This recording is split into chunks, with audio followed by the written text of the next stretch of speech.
If you want to pump your body and expand your mind, there's only one place to go.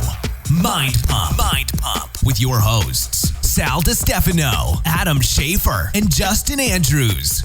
This was a little fun switch up for us. We had our boy Craig down in the studio, and so we got a chance to sit down and catch up with him. It's always a pleasure. It's fun, dude. What do you stop, Justin? What, dude? God, who gave him the peanut butter skinny dipped? I'm glad that you called You him guys out. didn't let me get any lunch today. You know that, right? We had a bad stomach earlier. What's the sign? Now you're eating all these What's the sign there? Huh? What are we trying to send you a message over here again? Yeah. Fucking Sal not feeding you. Yeah. So have you now? Speaking of skinny dips, have you guys had? I'll back away. Have you guys had the new pumpkin spice flavor? Oh my God. They're so good. Yes. So I got to tell the audience so they know, because I know we have our coupon code with them, but the two new flavors, one of them I think is cran something, which is really good too, and the pumpkin spice, which is addicting as shit. Those you have to cran yogurt. Those you can only get into Target. Orange cranberry. Oh, those Greek yogurt, orange cranberry is the other one. So those you can get at Target. You can't get those online. So if you want to get them before they release online, you have to go in Target to buy them. Unfortunately, you don't get the Mind Pump hookup. Although you could probably try and harass the Target kid that's scanning them and see if you Please can get do that. And tell us we sent you. And then and the ones Justin, of course, always eating is the peanut butter chocolate. I mean, it doesn't get better than that. Oh my God! But anyways, so in this episode of Mind Pump, God, was a 70-minute intro, but that's because we had our buddy Craig here, who's actually one of the original members of the Mind Pump gang. So we talked to him about fatherhood. He's actually a dad. He's got a beautiful young little daughter, and it's pretty cool to hear this. He sounds a lot like a father now. Yeah, he does. It's great. It's great to hear that transition. Much wiser, right? Just in 3 years, so much wisdom coming from him. Lots of wisdom exuding from his Thor-like body. His hair grew back, too, by the way. He had to cut it short for a second. Now he's got nice, long, luxurious hair. Right. Say luxurious, Adam? Yeah, luxurious. There, you did it. We talk about Craig's early days in Mind Pump. We talk about his training. He is an animal. Talk about his company, Metron. His other company, Rockbox, and then we talked about, he actually flipped it on us and started interviewing us a little bit, and he started talking to us about our favorite interviews. Of course, we did talk about Skinny Dipped just recently. If you go to skinnydipped.com and enter the code MindPump, you get 20% off. Also in the episode, we mentioned Organifi supplements. I was talking to Craig about his transition from eating regular grain-fed beef and fish from the farm stuff to organic stuff. So I was kind of poking at him a little bit, but then I mentioned organic supplements. Organifi does make organic supplements. If you go to Organifi.com/MindPump, enter the code MindPump, you'll get 20% off. And then we finally get into the questions. The first question was, what is the best and most efficient way to reset your central nervous system? I bet you didn't know you could reset it. There's a special way to do it. Or can you? Exactly. Control-Delete. Yep. The next question was, is there any benefit to hypertrophy training while dieting? In other words, you're eating in a deficit. Should you still try to build muscle? I didn't know there was any other option. Yeah. The next question was, are we ever going to come out with a Mind Pump personal trainer network? It's personal trainers worth their weight in gold. Good personal trainers. Are we ever going to come out with a way to vet them for you so you know who you're hiring knows what they're talking about? Don't start with Justin, then I got to listen to this app bullshit again. Stop it. And the final question, do we ever wonder if we're swinging out of our league when it comes to our partners? Find out if Sal is. I feel like this guy went on Jessica's Instagram. Like, I think that's who he's referring to on this question. How did this 8 get this dime? How the hell did this happen? Yep. It's probably because one leg. Good thing you're a confident son of a bitch. It's probably because one leg is longer than the other two. I think she was actually trying to get to me, and then she found out I had Katrina, so it just didn't work out. Probably not what happened. It's probably me. Let's be honest. It's October. That can only mean two things. Number one, Halloween. Good times. Wear nice costumes. Number two, probably the biggest slutty costumes. Promotion we've run all year. People have been asking us now for about 12 months if MAPS Aesthetic is ever going to go on sale. Well, you guys have broke our balls so much that we said yes. Yeah. It's 50% off. Half. That's right. We're just not going to pay Justin this month. That's it. Hey, I'll take one for the team, everybody. Taking food out of his children's mouth. Yeah, it's half off. The price is half off. Here's what you do.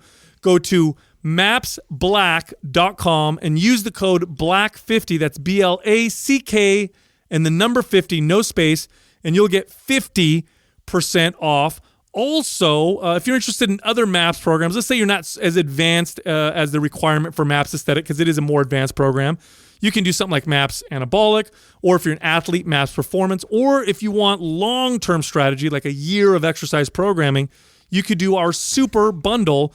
You can find all of our bundles and all of our MAPS programs at mapsfitnessproducts.com. And again, just to remind you, just in case you fast forward the last part, MAPS Aesthetic, 50% off, mapsblack.com. Don't forget, Black Sal, 50. too, what we're doing for the reviews now. We have the iTunes reviews. We've been giving out free T-shirts forever for you guys.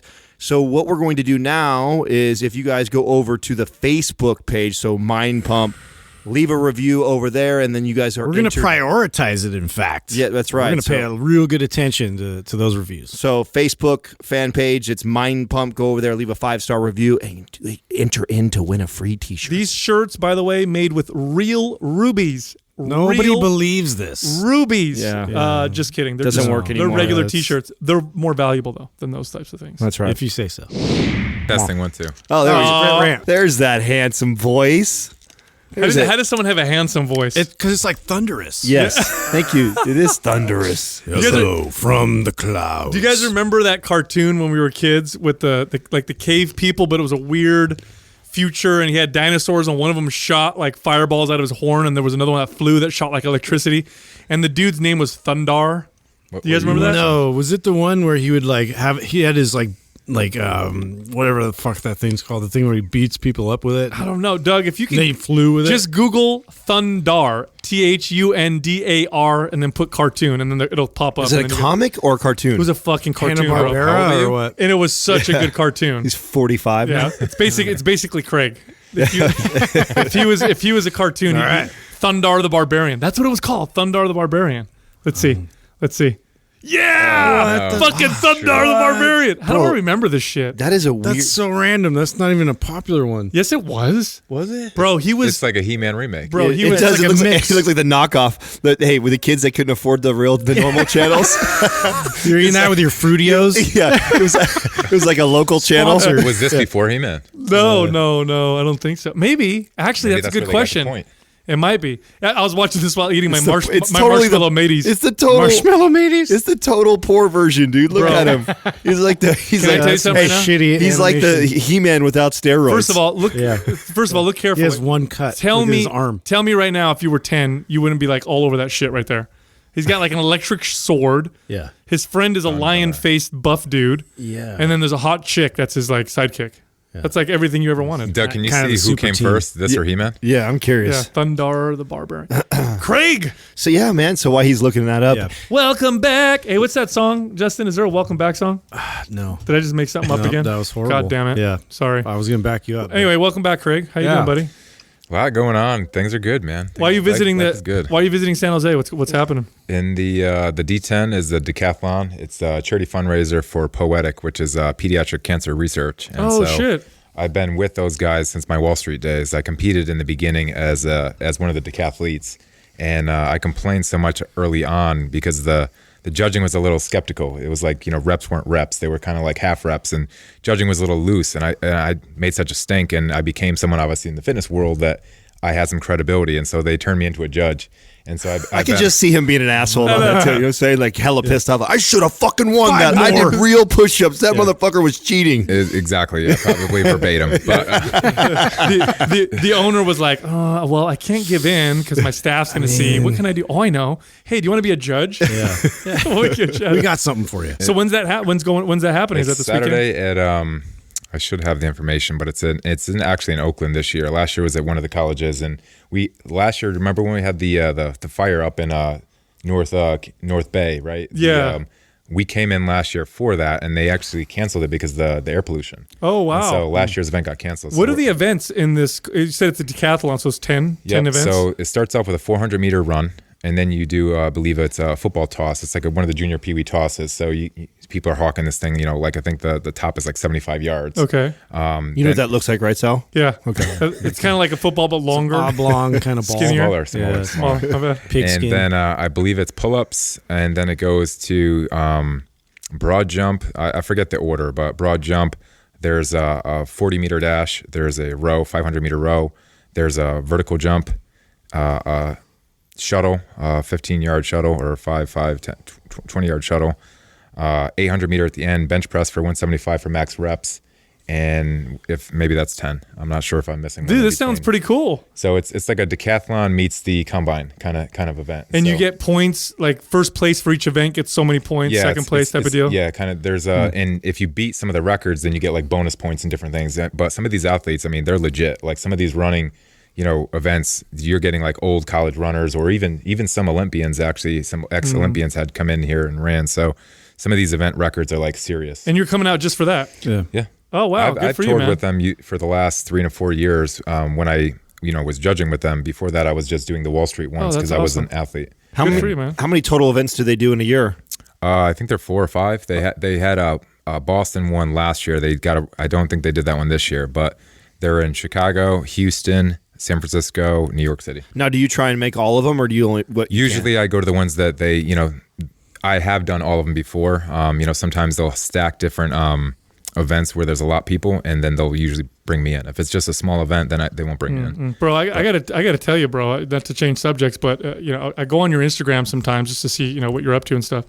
Man, I love seeing you as a father. That's freaking rad, dude. What's it like? How do you feel? How old is your She's adorable. She's melting you, huh? Yeah, you're basically. I know you're fucked. You know that, right? You're totally screwed. I mean, she's really young now, but you're like a good 15 years away from all your hair falling out, and you're gonna have to, console with me. I mean, you're gonna have to like cry on each other's shoulder. But what's that like? How old is she, first of all, now? She's 3. She just turned 3. Are you doing the terrible threes now? She's got a little attitude now. She graduated from bobblehead stage. That's what I always call it. Like, around 1.5, she was bobblehead up until that point. Always imbalanced. And so big old head. And so now she's got this crazy little personality, but she's cool. She just learns new things every day, and we don't know where she gets some of these things from. Obviously I swear like a trucker, and so she's picked that up already. No, she hasn't. No. So, what did she say? And I don't know how she knew it was bad, but my wife caught her, and I think she's like, fuck shit or something like that. And and I was probably talking to my partner online because, we get some heated discussions, and, I probably just yelling from my office so she hears it. And somehow she said it, and my wife was like, what'd you just say? And she goes, never mind. Like, knew to like keep it quiet. Like, where did you even know to keep that quiet? Isn't that? See, I have a story along those lines that's hilarious to me. My little sister. So I remember like when we figured out she was starting to pick up on swear words. So really careful if someone was going to swear on. So we spell out the swear words, and she would start to pick up on that. But then she would say that. So when she would get frustrated or angry as a kid, she would say PSRT. And she would always say PSRT, but that was her trying to spell a frustrating cuss word. Like it's crazy. She didn't know. Yeah, she didn't know, but she knew enough that when you get angry or frustrated, you throw letters out. Yeah, you throw letters out, and they were always the same letters. PSRT, right? That was what she said. It was so funny. My son, when my daughter was born, because they're about 4 years apart, right? So when she was born, we brought her home from the hospital, and my son is he's in awe. And to this day, he absolutely adores his little sister. He's the best big brother of all time. But first day he saw her, he just couldn't take his eyes off her. And he looks at me and he's like, Papa, can I hold her? And I said, yeah, of course you can hold your sister. And I give him his little baby sister, and he's holding her and he's looking at her. And he looks up at us and he goes, she's so sexy. And we're like, what? I said, what? What did you say? And he goes, she's sexy. And I said, do you know what that means? And he goes, it means she's cute. He must have heard me say it to his mom or something. That's hilarious. Bro, I bring that up now. My son's now 13, right? It's like he's like, he hates it. Like, don't tell me. I bet he gets hella embarrassed. He goes, dude, look at Doug put it up there. Thundar was 1980, He-Man 19. That means they fucking stole that. What it means, mind blown. What it means is I was watching the original, so fuck everybody. It means you're the oldest here. Wow. Is what that means. No, think of that. I mean, how shitty is that if you're Thundar? Someone came out and did it better. 3 years later, I mean, literally, Rip, doesn't it not look exactly like what they were missing was a Skeletor. Right. Yeah. That's what they were missing. Man. So does your daughter have any of your traits? Like, do you argue with her, and does she like argue back at you? And like, she is a clone of me and my wife. Our family, it's not about holding things in. It's like you get it out, you blow it off, and then you go to bed. You know what I mean? It's like there's no going to bed mad. You have your argument, and you get that thing out. Yeah. So she will do it as well. And then when we yell at our dogs, she picks that up too. So now she's demanding of people, like, because I'm like, dogs, get in here, you know what I mean? Yeah. And now she'll do it. She'll come right behind me. Muggsy Mikey, get in here now. And it's, like, it's just hilarious to hear her be demanding, but it's like she's the politest little mean person sometimes, like, because she'll say please and thank you like it's ritual, you know? But she's awesome. That's great. Does she like watching you work out? Because I see some of your videos where you're doing your training and she's in the background, and she seems like she's genuinely interested in what you're doing, which I think is cool, because I mean she'll pick up on it, you know? Yeah, she does. She she knows when I'm out in the gym, because I have the garage gym, and she's like, Daddy's going up and down, up and down. So she'll say that to my wife, and she sees what's going on. And she picked up this like 10-pound dumbbell in the that's bedroom in or the room, like one of those little pink ones that my wife has for somewhere, and she picked it up and she's throwing it up and she'll smash it on the ground. I'm like, easy, but she's getting involved. Is she strong? Yes and no. I think. I mean, it's hard to tell. I don't know stage, what's relative, right? but she's timid. She was very timid actually up until about 3. Then she's got this cool little friend that helped her like break the ice in some things. Like for example, last summer we were trying to get her on the swing at the swing set, and she was just like, she just had big problem with it. But now she saw this kid go, and I saw a picture of my wife and her at the park the other day, and they're swinging like crazy, big smile. And so I brought her, and she was like, "Can I go on the swing?" And I was great. I was so mad that she wouldn't do it last year. I'm like pushing her, "Come on, let's go!" Yeah. And this year now she's like, "Go faster!" So I'm liking her getting out of her shell. Bro, that's gonna be funny when she starts dating, and the poor dude's gonna knock on your door, and Craig answers. You guys imagine that? He's like, I must have the wrong house. Yeah. I'm gonna go next door. Oh, those traps. So you got D10 going on, you've got Live Life going on, you've got Metron going on, you've got bodybuilding.com going on, you got Cellucor going on. Fucking hey, bro. Yeah. There's one more, but bodybuilding.com is gone. Oh, I didn't know that. Yeah. As So of when? the beginning of the year, they sent the contract out, and I just I wasn't feeling it. Not interested. Well, we just looked up their stats, and they're been on a nosedive for plummeting in terms of like how many visits, and probably because Amazon is probably killing them with the supplements. Yeah, and there's so much. I'll speak freely. I mean, I don't really have a relationship with them anymore. Obviously they're a distributor for Cellucor, who's a product sponsor of mine, and Civation. But I do believe it's, I could just tell you it's Amazon is hurting their retail sales, but bodybuilding.com was smart at some point back in the day. They had a model that came in and said, we're going to do our media content separately from our retail content. And so they have a group called We Motivate, which runs all their media content. So bodybuilding.com is a great media resource. There's plenty of free programs and different training, but now they got the all access model, which completely was a clone of Metron, Metron early. But one thing that we'll discuss in a moment, Metron's not facing that anymore. Metron is now just a software platform for coaches. Okay, before you get into that, explain more of the body, get a little bit deeper into what do you mean by that for the bodybuilding.com, and then you can go into Metron. Well, for example, I put out multiple trainers on the website, and the whole idea was it was going to be a free resource for people to go ahead and, get information and access to. And so the supplement companies, as well as the authors like myself, did this for them. We didn't get paid for it. I mean, the company Cellucor paid for their advertising so that they could put a program out and obviously put their supplements in there, and that's how they get attraction and sell their products, right? And so that was good traffic back to my site, back to me as a coach and an author, and just good impressions for me. Now they closed it and put it behind this firewall called All Access. And so now they're charging for all those programs. So they got like 50 plus programs that you can get access to that were once free. That you did that for free. Yeah. Wow. Uh-huh. Good. Yeah. That's kind of now, how much is that? I mean, because I would assume that early on when you first started, that was probably a good portion of your traffic was probably coming. Yes, I mean, absolutely. that's the first time I'd seen you was on bodybuilding.com. Yeah. So how has that affected your business, and have you had to do different things to drive traffic? Well, yes, it's definitely affected my business. I've seen actually my social engagement go down plenty, just probably, I don't know if it's specifically because of it or just because I'm posting different things now. I certainly saw when I announced that I was kind of doing some CrossFit stuff. Yeah, I had a mass exodus of fans and different things, and that's fine. But I haven't really positioned myself in the last year or so as like more of a fitness person. I got programs. I kind of just leave them out there, and whoever comes and finds me because of my content that's already living in internet land, there's something that they can go buy. I am repositioning myself and will emerge more as that fitness person and kind of package myself a little bit more with this new thing that's going on with Metron. But it's definitely hurt. A lot of people, because our show's constantly growing, and the last time we had you on, has it been a year? Has it been about a year or less that we've had you on the show? Yeah, somewhere about a year. A lot of people don't know that when we originally started Mind Pump, you were one of the other hosts. There was actually 4 hosts. So obviously, if you listen to our show now, you got me, Adam, and Justin on. But when we first started Mind Pump originally, it was with Craig as well. So we started like that, but we never aired any of those original episodes, and maybe we will one day. We'll use his blackmail or something like that. But but a lot of people don't know, because we never really went through and talked about why it transitioned, why it changed from there. I don't know if you want to talk about what happened at that time, or Sure. Well, if you're an OG Mind Pump listener, you probably saw the transition of these guys. I mean, they keep it pretty straight. You know, I can't say I listen to all their latest shows. These guys put out content left and right, and I just don't have the time to do so with my schedule. But they've been. I like listening to the show. It's very enjoyable. But early on, we were very like Howard Stern meets the podcast world and fitness world, and so originally I thought that the content that we were putting out was a little bit racy. It was too much for what I think I was trying to accomplish at the time.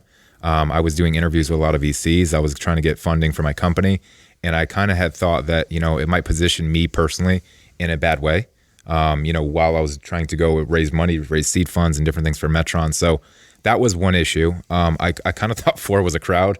When it came down to it, because if we started, it was just us 4 having conversations, and then you bring another 5th or 6th person on, it's really hard to get a word in sometimes. And I think we were all fighting for airtime and trying to find our own personalities in the beginning too. So, I'll admit that, I just felt myself, I was like, man, am I going to be positioned correctly on the show? And it could have been my own insecurities, or maybe just other things that I had priority with. These guys also have, fitness information products. They're releasing great products and different things. And I also had mine. I don't think that was ever the issue. There would have been obviously a merge at some point, and I would have contributed to the process as well. I think we all have, great things that we offer. Some of us have strengths in different places. Now, back then, you had the largest, out of all of us, you had the largest social media following. I didn't have one at all. I don't even think I had an Instagram when we first started. And you had that, and you were the only sponsored. You were sponsored at the time, but I think it was Cellucor and bodybuilding.com at the time. Rightly, a lot of people might not know this. If you go back and listen to our old episodes, first of all, they're terrible, but we were really raw. Like, we would say and talk about anything, and probably a little bit of fear, right? Like, are my sponsors going to drop me? I thought I had the most to lose for sure. Yeah. I have a good contract with Cellucor. Oh, you did. You definitely did. There's not you think. You did. Yeah. I mean, you definitely were. We weren't tied to anything. We all had different businesses that had nothing to do. So, I mean, one of the shows was talking about this guy's taint, wasn't it? Yeah. Sparkly taints. That's right. Yeah, because Adam's got a clean one. Still burned in my head. And so I don't know. I just felt at the time that I just had a lot going on, and I didn't know if I was going to be forever, and obviously it is that way for now. But I knew that we would talk, we would have conversations, and figure out where that might lead me. But at the time, I chose, and obviously whether it's right or wrong, I don't know. And you guys are obviously doing really well. So now kudos to you guys all for continuing the path. Oh, no, I appreciate. Now we love you. Obviously, we're all still very close. With nothing but respect. You didn't leave. You left with integrity. So not like you were a jerk about anything. But looking back now, you've all gone off and done lots of other things, and we've said this many times, and I believe to this day we still say this. You have to be one of the hardest working people in fitness that we know. I mean, you do so many things. You do a lot of things on your own. You're an absolute machine. Was there ever a moment after that? Because after you left and we started the podcast and it really started taking off and everything started growing, were you ever in a position where you look back and like, shit, I wonder if I made the right decision? Like, did you ever have to struggle with anything like that? My wife gives it to me all the time. She's like, she feels like my life is really funny. I say yes to just about everything.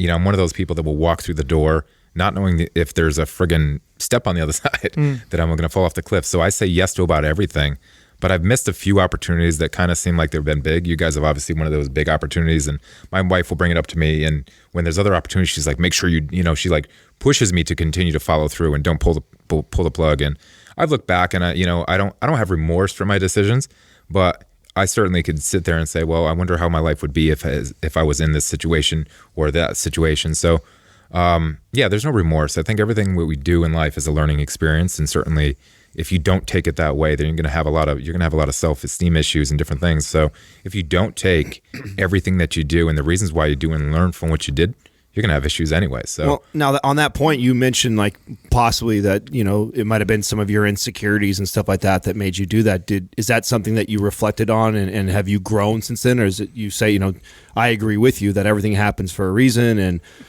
was there major growth or learning experiences because of that you had? well, I think one thing that I, picked up from, I was just probably in a funny and vulnerable position when I was out here, right? I didn't have family. Me and my wife came out here. I left trading on Wall Street at the time. I had sponsors that were going in and out. I'm not sure if I was in the position where I actually lost my sponsor, Cellucor, for that few months. I was not sponsored actually for a period of 6 months. I forget where I was in that whole timeline with you guys. But I think I was just putting so much value and emphasis on Metron at the time to grow that. And, I really wasn't pushing my own brand, Cracker Purse. So, obviously I was very popular at one point. I've kind of obviously took a nosedive, but it was okay because I was putting my business other things first. So I don't know. I don't know. Have I personally grown? I feel like I certainly have, especially with my daughter, because now everything's a priority. Yeah. I have more faith in my life at this point.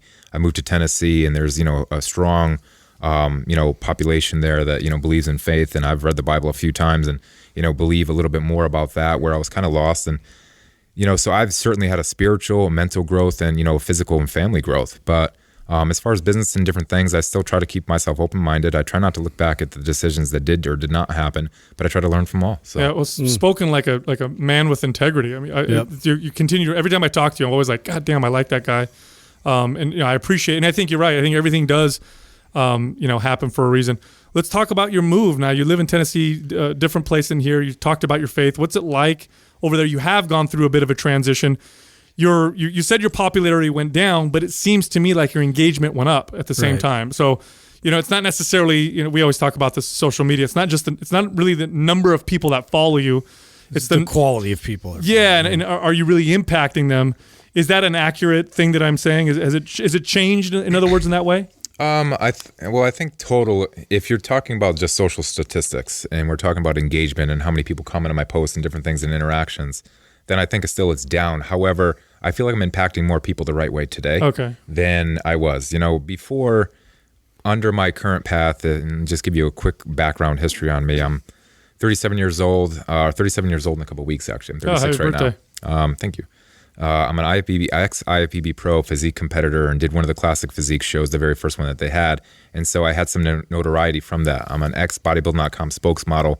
And so I had some popularity from that. And I put out multiple training programs on bodybuilding.com and Cellucor and these other places. So I've had some online popularity, but I do believe I've always positioned myself as somewhat different and not always about the aesthetics. There was more to me. However, I'm certainly screaming that message now more than ever.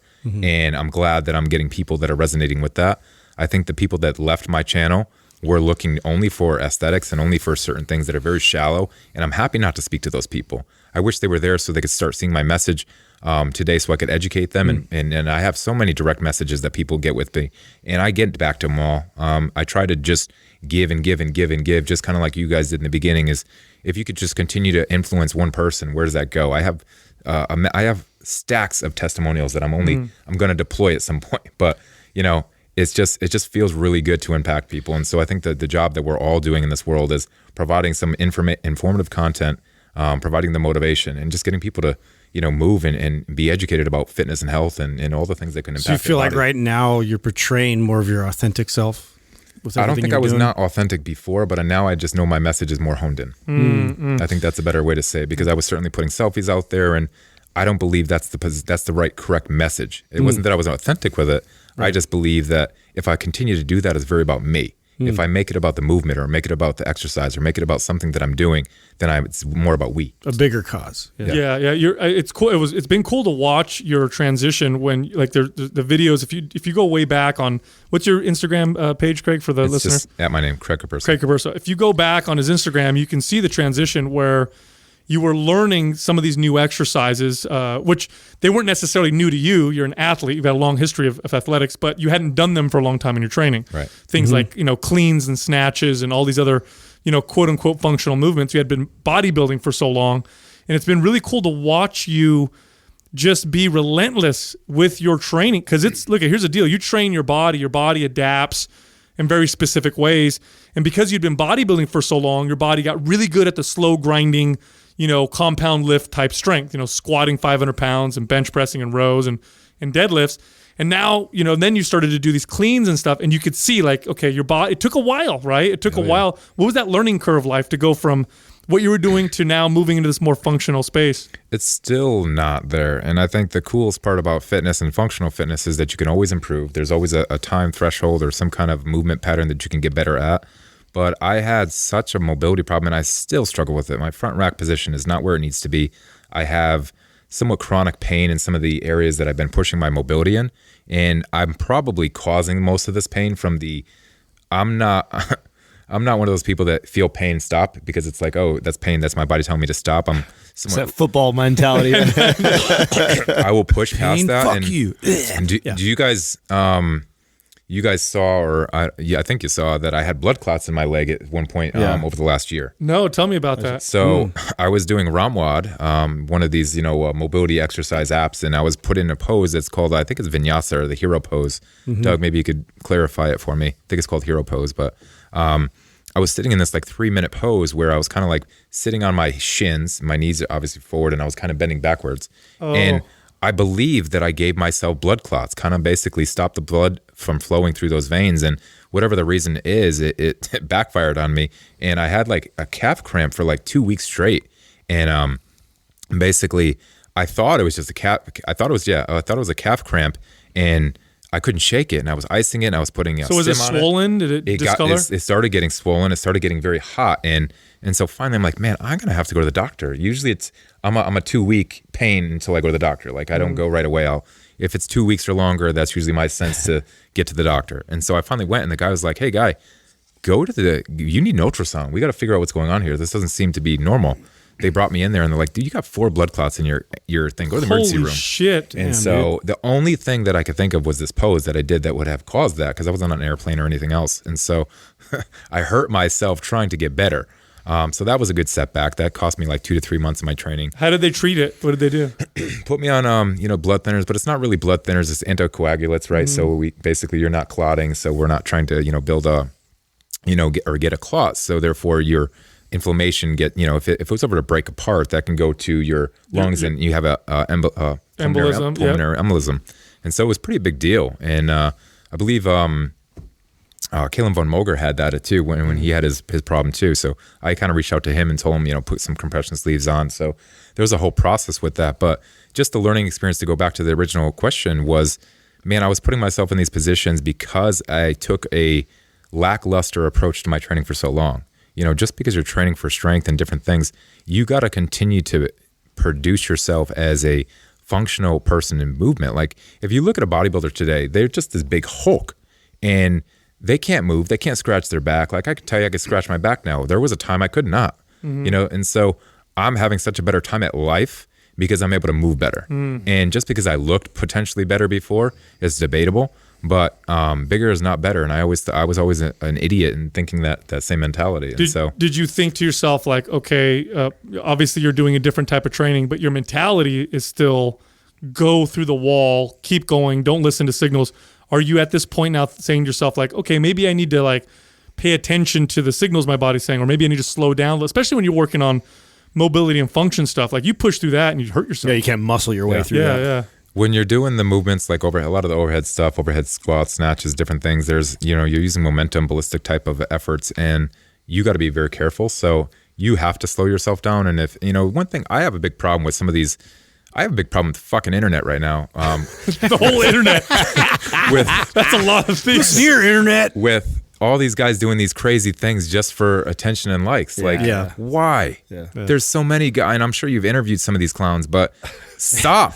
You're teaching these kids all these wrong moves, and it's just for attention. And it's like, there's this one guy that I look up to, or he's just a stud, and he's like this Olympic. I'm not going to give him his shout right now, but he's doing all these silly things, and I'm just like, man, you are having other people emulate these movements, and you're going to get someone hurt. I am waiting for someone to severely hurt themselves, and it's going to go viral. And so it maybe already has happened, but there is going to be a big injury in this small circle that we're in very, very soon because people are trying to do things for likes. Do you think people in our space have a responsibility to, to making sure that the people that follow them don't do crazy things and hurt themselves? Because you do. I see that all the time. I see people squatting on freaking, roller skates, hoverboards, and doing crazy shit. Like, do you think that we have a responsibility as fitness professionals, or do you think just do what you're going to do, and if people follow you, that's on them? I do think you have a responsibility, but I mean, that's just me as a person. I mean, if we get into the real world, I mean, you had like what's the Jersey Shore and all these other things that were just about likes and different things. That's a great show, by the way. I haven't watched the new one.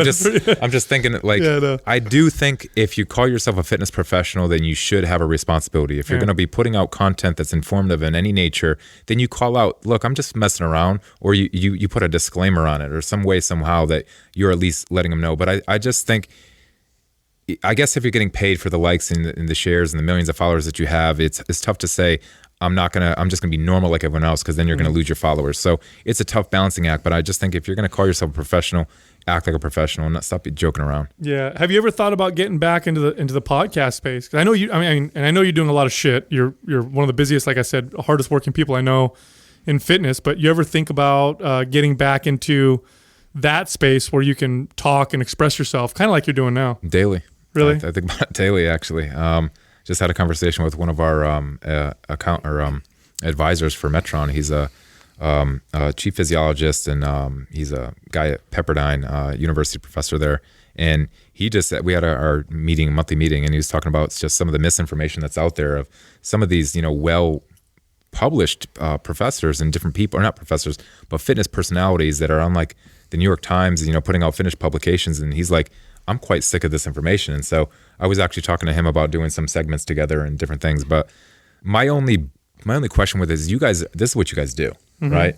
And so if I was going to get into that realm, it's going to be a shift of, priority. And I don't know that I can keep up with the demand if I was going to go down that path. That's the only thing I'm trying to learn. And something that I've learned in my life is what you guys say. It's not always a good thing when you say, hey, you got 20 things going on. Yeah. It's a good thing when you say you're doing one thing severely well, Too right? many irons in the fire. And so I just think that if I'm going to go down that route, I want to make sure that I have a clean schedule and I can provide the informative content on a daily and weekly basis that ever I provide my content, and it's not boring and repetitive. Yeah, we just had, and I agree with you 100%. I think if you were to do it, you could start slow and like do one episode a week or something like that and just be consistent with it. But even that, requires a more work than you would think.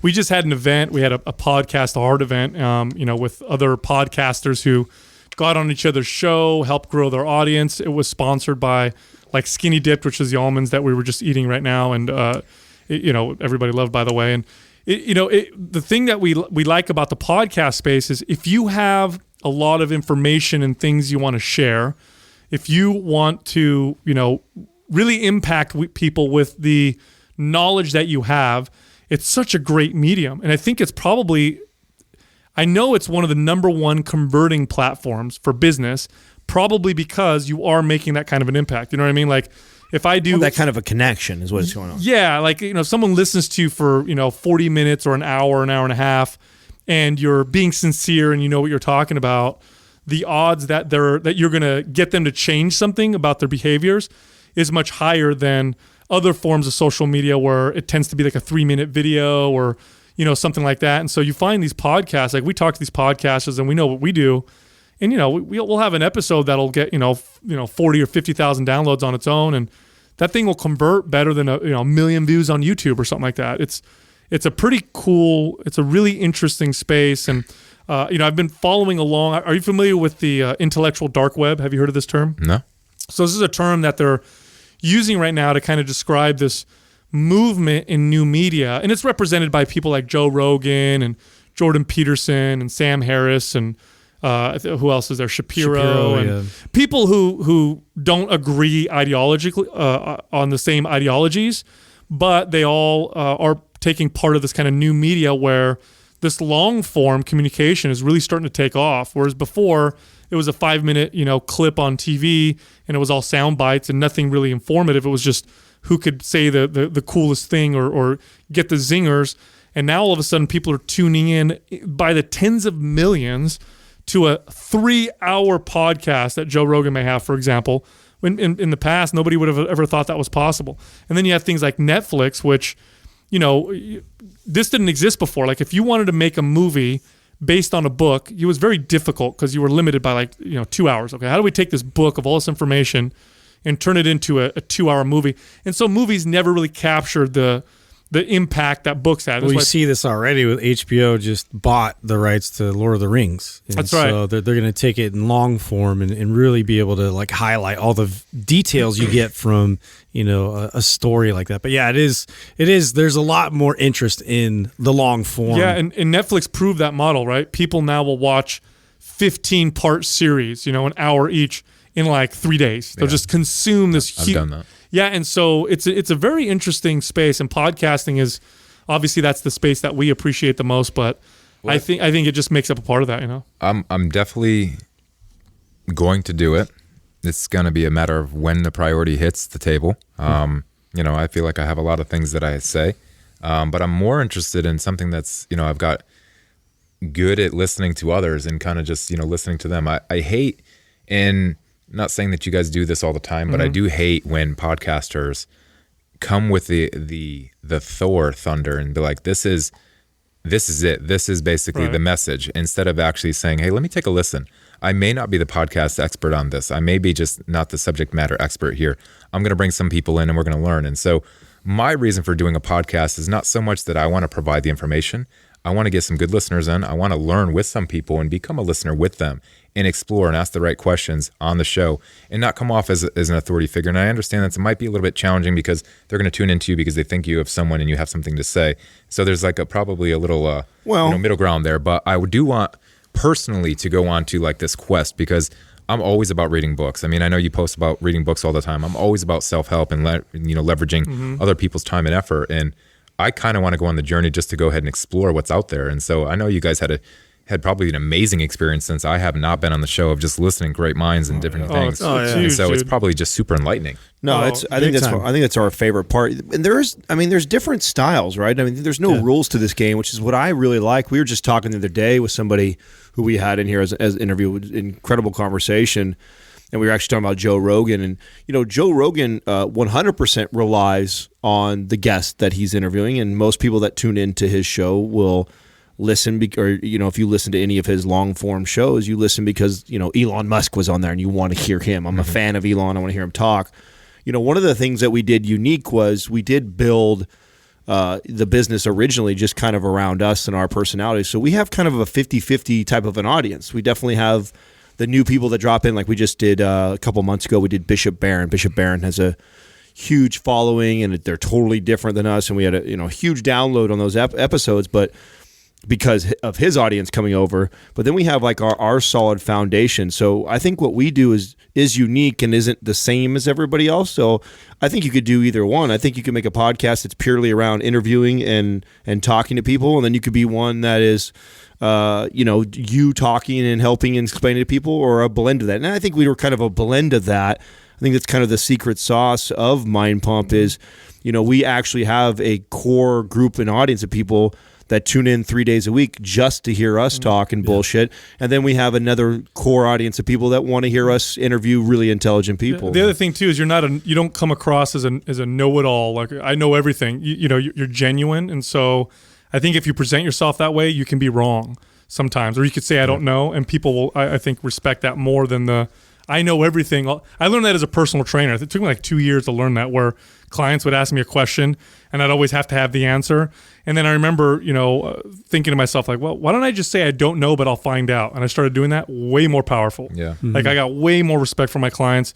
And it was easier, of course, to not have to lie and say, oh, that's your meniscus, but it has nothing to do with that. So tell us a little bit about Metron. What's up with Metron right now? Where are you in phase? You've been working with that for such a while. Are you making any transitions with it right now? Or well, we're doing a big pivot. For the longest time, and I've told you guys, multiple times over the course that we were always heading to this end trajectory, and I think we're here. We'll probably launch our new website this week. Hopefully, when are you going to air this episode? Oh, probably. Today. Oh, really? Boom. On it. How about that? We are on it. You're gonna have to give me some time to get this thing converted. We're transitioning from where there's the bodybuilding.com all access model where you buy Metron Premium and have a basket of coaches to have choice from. So that's where you pay one fee, access to everything. Right, but we're changing that in a sense that we're going to go from B2C to B2B. And so now we're going after people like yourself or anyone who has information products, ebooks, or anything where you have a website where someone's paying to access your training information. We want to provide you the software technology to basically present that information in a sophisticated way, allowing data to basically enhance user results, getting some things of that nature, provide this beautiful customer experiences through apps and different things. So we're an iOS and beta app development right now. We'll probably by the end of the year be on the App Store for our download for iOS. Android's a little bit lagging. But we have this crazy back-end structure that's allowing us to provide different variables to personalize, specific exercises like bench press. A coach doesn't just say 4 sets of 10. A coach now has to be sophisticated enough to say, I want that specific exercise to be at 80% either of a 10 rep max or one RM at like 75%. So we're asking our coaches to go a little bit further than just say, hey, this is a general range so we can give someone some further direction. I mean, nothing's more complicated when you go to the gym and you download an ebook and you're like, what's the intent of this exercise? What am I specifically supposed to be doing? And so there's a lot of gray area that I think could be eliminated, and then allowing the data to help personalize this experience for them. So that's one part of it. But further on, allowing people to create a subscription model. You coaches, we want to enhance you as a subscription instead of just doing one-time downloads and saying, hey, I got to reinvent the wheel every time I have a new marketing message, why you should buy this book. You guys have released how many books this year? Oh, God. Just this year, 4. 4, yeah. Okay. So why wouldn't you guys consider, releasing a subscription model where they get access to everything that you continue to do, and they're going to keep paying for your subscription. So you're going to have a fan base that's you're going to have a converting cycle on a subscription. Everyone's doing subscription. Netflix works for this reason. Yeah, we've talked about it. So you continue to offer that, but don't just offer behind a paid website, because then you're just going to be an information monkey just like you guys are here. You're going to continue to have to provide content over and over instead of focusing on just providing good books, good training platforms, getting other people to come in. So our whole model at this point is to say we have this product called a virtual trainer.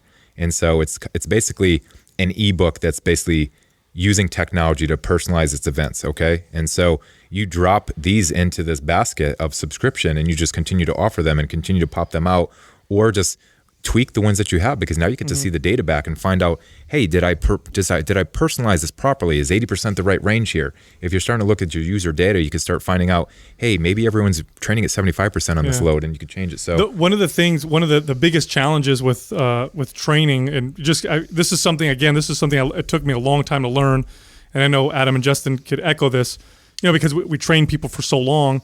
One of the biggest mistakes I think I made early on was I overcomplicated things with clients, and it made it so much more difficult to really make those fundamental changes. It took me a long time to realize that if I simplified and focused on the most impactful but simple things and deliver, because here's the thing, the information that you deliver is important, but how you deliver that information is just as important. And so, early on when a client would come to me, my favorite thing to do is like, here's your meal plan, here's your workouts, here's what we're going to do with your cardio, here's what we're going to do with the stretching. And it was never, the long-term success of that was always bad. It got much better when they would come in and I would say things like, okay, this week we're going to work out one thing. It was a little overwhelming. Yeah. Have you guys addressed that at all in your UI and the experience? I know like in the beginning it was all about like really robust as far as like numbers were concerned and all that. Yeah, which we've learned a lot, right? So, I mean, we've learned a lot from our coaches, and why we're doing this software model instead of a business consumer model is because people felt that we were a threat to them.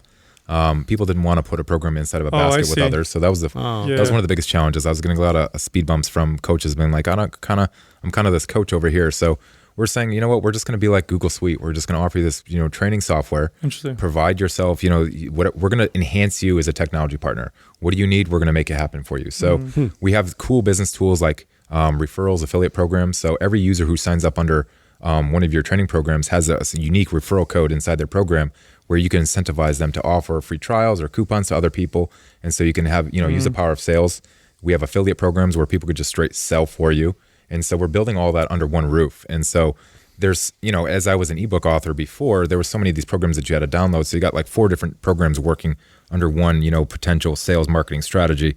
We're trying to combine that whole process. So to your answer, Justin, yes, we're listening to everyone. We're trying to simplify the process and just make it easier. I understand what you're saying as well, Sal, that simple is easy.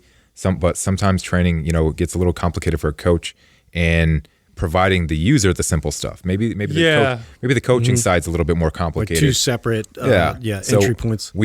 So right now you obviously can do a lot with the back end as a coach and the software with it, but presenting it to the user is very simple. You just basically hit a program, hit your start workout, and it's all there done for you. Now, it seems like you would have to have a lot of coaches going through you guys to make the business really successful. I mean, do you know like how many people you guys need? Like how many actual coaches with programs for this business to be really rocking and rolling? To break even, it's not as big as you think. There's a specific model that we're going to do. We're going to be a revenue share model on one. We actually have one-on-one coaches if we want to, or calendar-based coaching, so you could do like event prep and different things like that. So challenges, I see diet bets.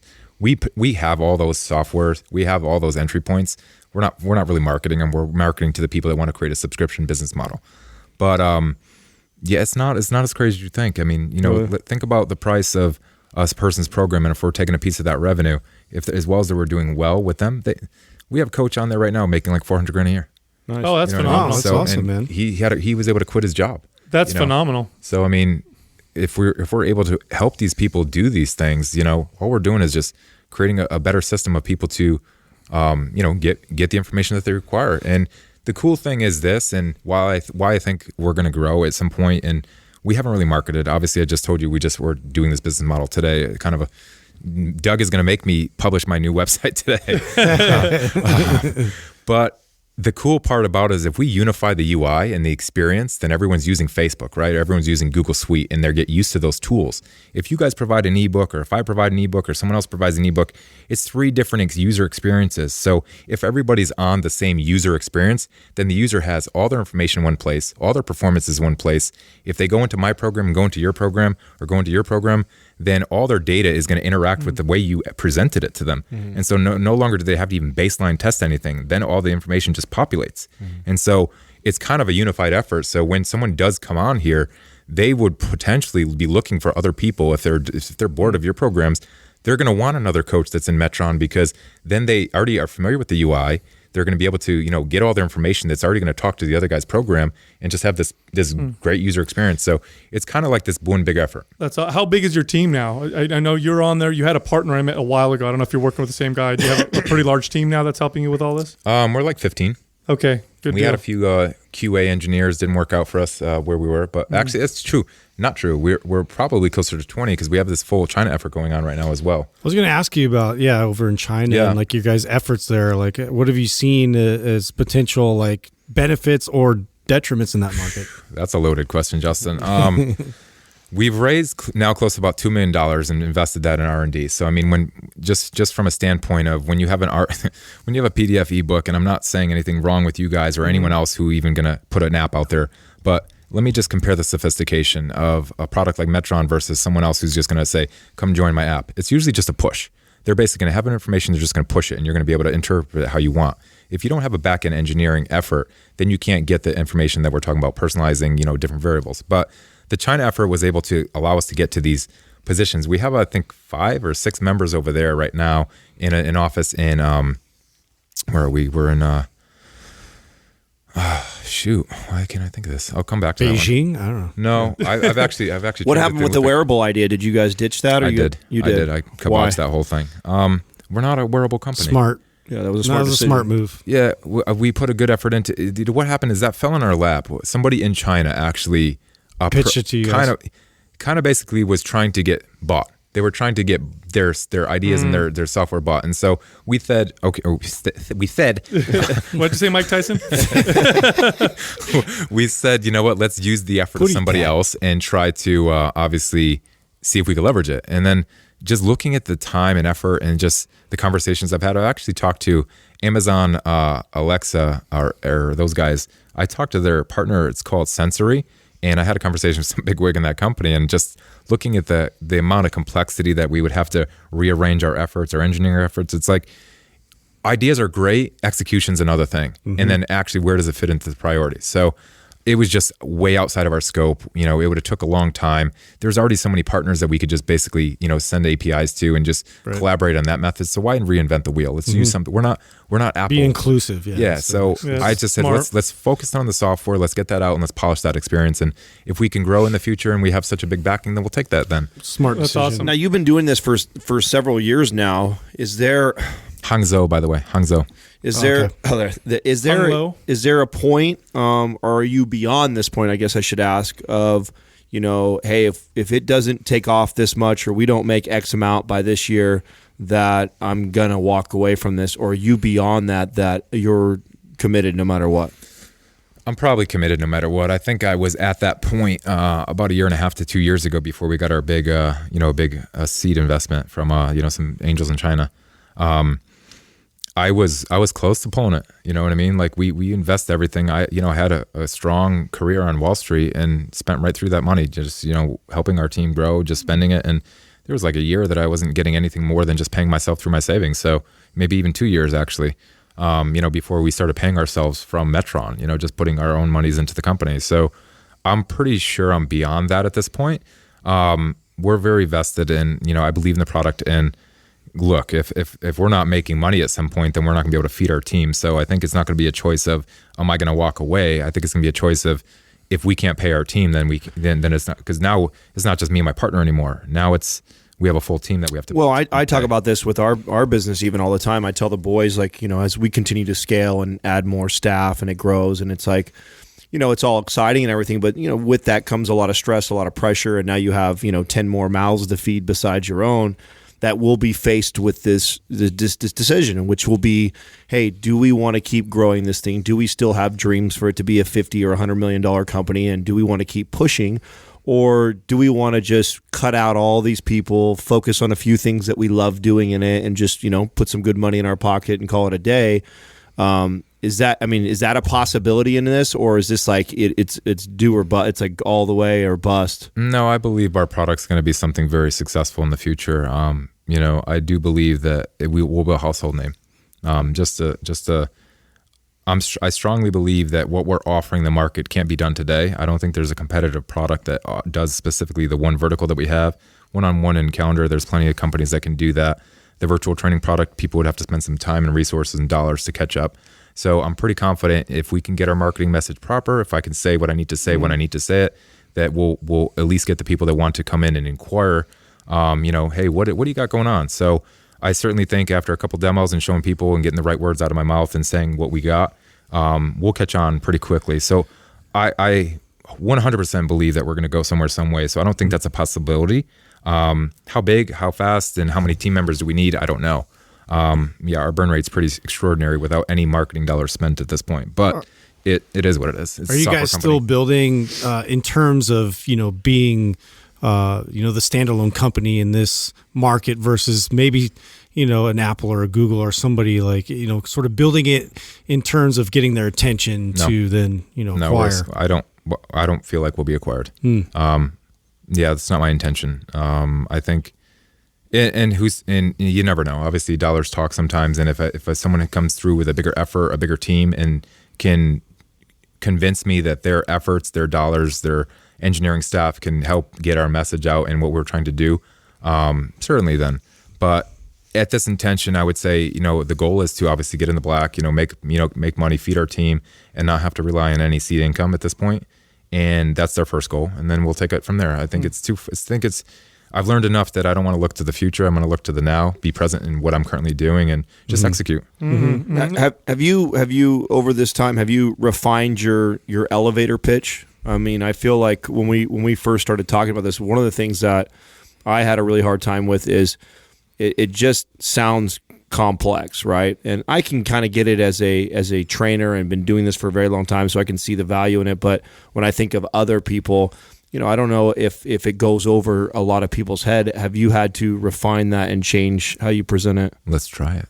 Do it. That's why we got you. You got a great platform to talk about it. We're on Sand Hill Road. Yeah. Okay. Metron is an all-in-one coaching suite that uses data to enhance customer experiences. I mean, that's pretty much what we're doing. You at this practiced. point. It's actually the headline. Much more distilled. Is it really? That's awesome. Now, not to change gears on you, but you've been in fitness in the fitness business for quite a long time. You're obviously, as people can hear, very intelligent person. And there's been, since we started Mind Pump, there's already been lots of shifts in the industry. Like I remember when we first started the podcast, it was very hard, for example, to find organic supplements, like organic protein or organic pre-workout. It was a very, very small market. Yeah, it was. It was a very. Do you remember that? It was a very, very small market. Are you going to make Craig do our Organifi commercial? Not right at now? all. Not at all. Actually, that's one of the reasons why we worked with Organifi. But I watched. There was a couple videos I watched of yours going grocery shopping. And you're filling your grocery baskets all organic food, organic chicken. Or you What's didn't do happening, that before. Craig? You didn't do that before. You live and learn, guys. He has a kid now. You get older and you learn that, you have inflammation and you have these chronic pains and different things. And then you're going to learn that, food is going to be the healing source of your body. And supplements are going to do that. And let me just say, I am sponsored by Cellucor, Civation, Nutrabolt, the whole nine. And I do take their products. However, I don't boast about taking supplements just for the sake of taking supplements. Supplements need to be taken when you're lacking something. By the definition of the word, you take a supplement when you're lacking some part of that supplement. So, yes, there's going to be positive supplements that are going to have, organic ingredients in them, and there's certainly going to be ones that have artificial sweeteners, etc. And I'm very happy to, be on a team that's, thinking through those things. And so, not to give anything away, but we're thinking through those things, They'd been saying that way back when they came after us. Where are they at with that? I know they did the Fit Joy bars that direction, right? Didn't they get away from some of the artificial stuff that was in there? Like, I know Civation. If you look at their product right now, they have a that's a branch off of that. Yeah, so Civation was actually the biggest branched-chain amino acid company, biggest sales, and so they brought them. So Cellucor has the biggest pre-workout base as well as the biggest branched-chain amino acid. In sales and marketing. So I believe that the company's heading in that direction. And so hopefully in time, we'll be able to see some more of those products. They just launched their their Cellucor carbonated can with, no artificial sweeteners and things of that nature. And I'm very happy because I want to support the team and I want to be a part of that. And I want my movement to be about healing through, nutrition and different things of that nature. And so, yeah, you're speaking my language with being organic foods and different things, just because I didn't take an interest in that early on. I was not as intelligent as I needed to be and, provide that certain message to people. So if you're listening, foods matter. Yeah. Don't buy the cheap stuff if you can avoid it, just to save a few dollars, because the long-term health is more important than, short-term satisfaction. Do you see any trends right now that you think are going to grow in fitness? Like when you're looking at the industry, do you see anything that's like, oh, okay, this may be something that's going to kind of take off? Do you see anything like that right now? I just think you're going to find, I can't mention the company, but there's just people that are being very creative in the way that they're, marketing different products. It's not marketing, but creating them. And so I think you're going to just find more companies in the supplement industry that are going more towards the organic route, creating things that are, natural and food-based versus, some kind of artificial product created, or some kind of something that's been manufactured, etc. But yeah, I think we're all going to see a benefit to that, because I think it's just there's too many people that now have a voice that has been asking for it, and I think the market's now strong enough to see that there's data online that's going to support what we do. No longer is it just people picketing outside it and saying no more eating meat and different things, but there's going to be backed research and people strong enough with a big enough opinion to start influencing these decisions. So I'm happy to be a part of that. Excellent. What about the franchise that we're getting ready to get into, dude? Another fucking iron you're trying to put in your fire. Oh yeah. Tell me about this little side project. Oh, so this is the gym, huh? Yeah. Yeah. So Rockbox Fitness is owned by my brother-in-law. Okay. My wife's stepsister. He pitched me this idea, 7 months, a year ago when he first started it. And I was just so busy that I said no at the time. And so I kind of missed the inception of this thing. But the concept's great. It's basically a boot camp meets boxing meets boot camp. Boxing's obviously super trendy right now. Everyone's doing it. I'm actually 2-0 as an amateur. I'm not sure if you guys knew that. We did. I watched your video. Yeah. So I basically, I've had an experience with it. And so I just thought it was a great way to get people to move, be healthy, be fit, And I like the two concepts together. You know, there's plenty of companies out there that are just doing boot camp or just doing boxing. There's not many that mirror in the two, and these guys have already crushed it. So if you guys are interested, and not you guys, but the listeners, I mean, it's a strong franchise that's growing. Feel free to talk to me about it or those guys. But I think they've only started franchising 7 or 8 months ago. I already have 11 or 12 of them sold. Wow, that fast? Yeah. Wait, so he started like a year ago, and he's already got that many? Wow. Yeah, he was a company before called Fast Fit Boxing, which just wasn't franchised. It was just his own version of it. Oh, okay. And then he brought on he brought on a partner who was a good corporate guy. He kind of knew how to finagle things, and got their messaging right, and the branding looks great. And so yeah, I'll be starting one of those really soon. I've already got the construction permits and all these things going on in the background. So trying to get up for January, probably not going to happen. Probably maybe mid-January, hopefully February. Sucks because I'm going to miss the Super Bowl of Fitness, January 1. But it's all good. It's a cool little project. I like the business side of it. I'm not going to do it as a owner operator. I'm going to do it more or less as I'm kind of have a GM in there, kind of oversee it. Obviously, okay. I have so many things going on. I saw this as completely a business opportunity. Yeah, I was like, dude, you're fucking crazy. Like that. I mean, this is a business. This is like if I invested in stocks. This is going to be the same concept. I'm certain that there's going to be people that want my classes, so I'll probably have a hand in few, but I won't have the hand in generally operating the business on a day-to-day basis. I just don't have the time. Right. Well, shit, man. It's always great having you in the studio, brother. Yeah. Anything you want to ask us? We haven't got caught up on our end, dude. I mean, this is let's go down the right. So I listened to Stan Efferding's podcast with you guys the other day. Yeah, Stan's a and great I guy. thought that was a very informative because I had such a different impression of the guy. smart dude, right? Very much so. Yeah. And I was Very pretty intelligent impressed. guy. So I want to know who is each one of your favorite interviews and your preconceived notion of the person to after. Starting with Justin. I think one of our recent ones with Dr. Warren Oh, that was great. Farrell. I had a little bit of knowledge going into that episode as far as like his message and what he was kind of putting out there, but just what he was presenting as far as like the current state of where we are as a culture, and me having 2 boys.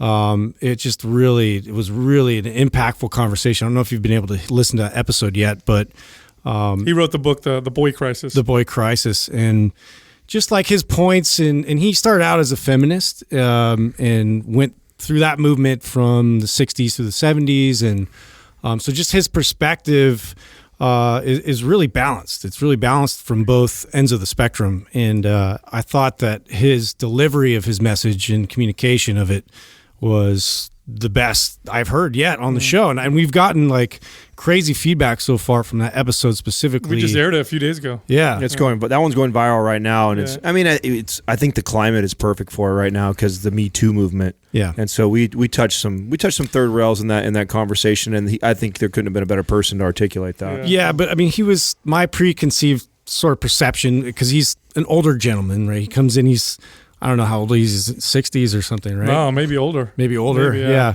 But it's like that was probably like I didn't know how, and he's kind of soft spoken and it's not very energetic. He walked in and right away, and then razzed us. Yeah. He was like talking shit, and I was like, oh, I like this guy. I thought it was going to be a real stuffy interview and like good information, but really stuffy. But like, no, man, that was one of my favorites. Yeah, we've had so many amazing guests, but when you say Pick one. Well, when you say pick one that really was very different from what I anticipated, the one that stands out to me is Joe DeCina. Joe DeCina, that one got everybody.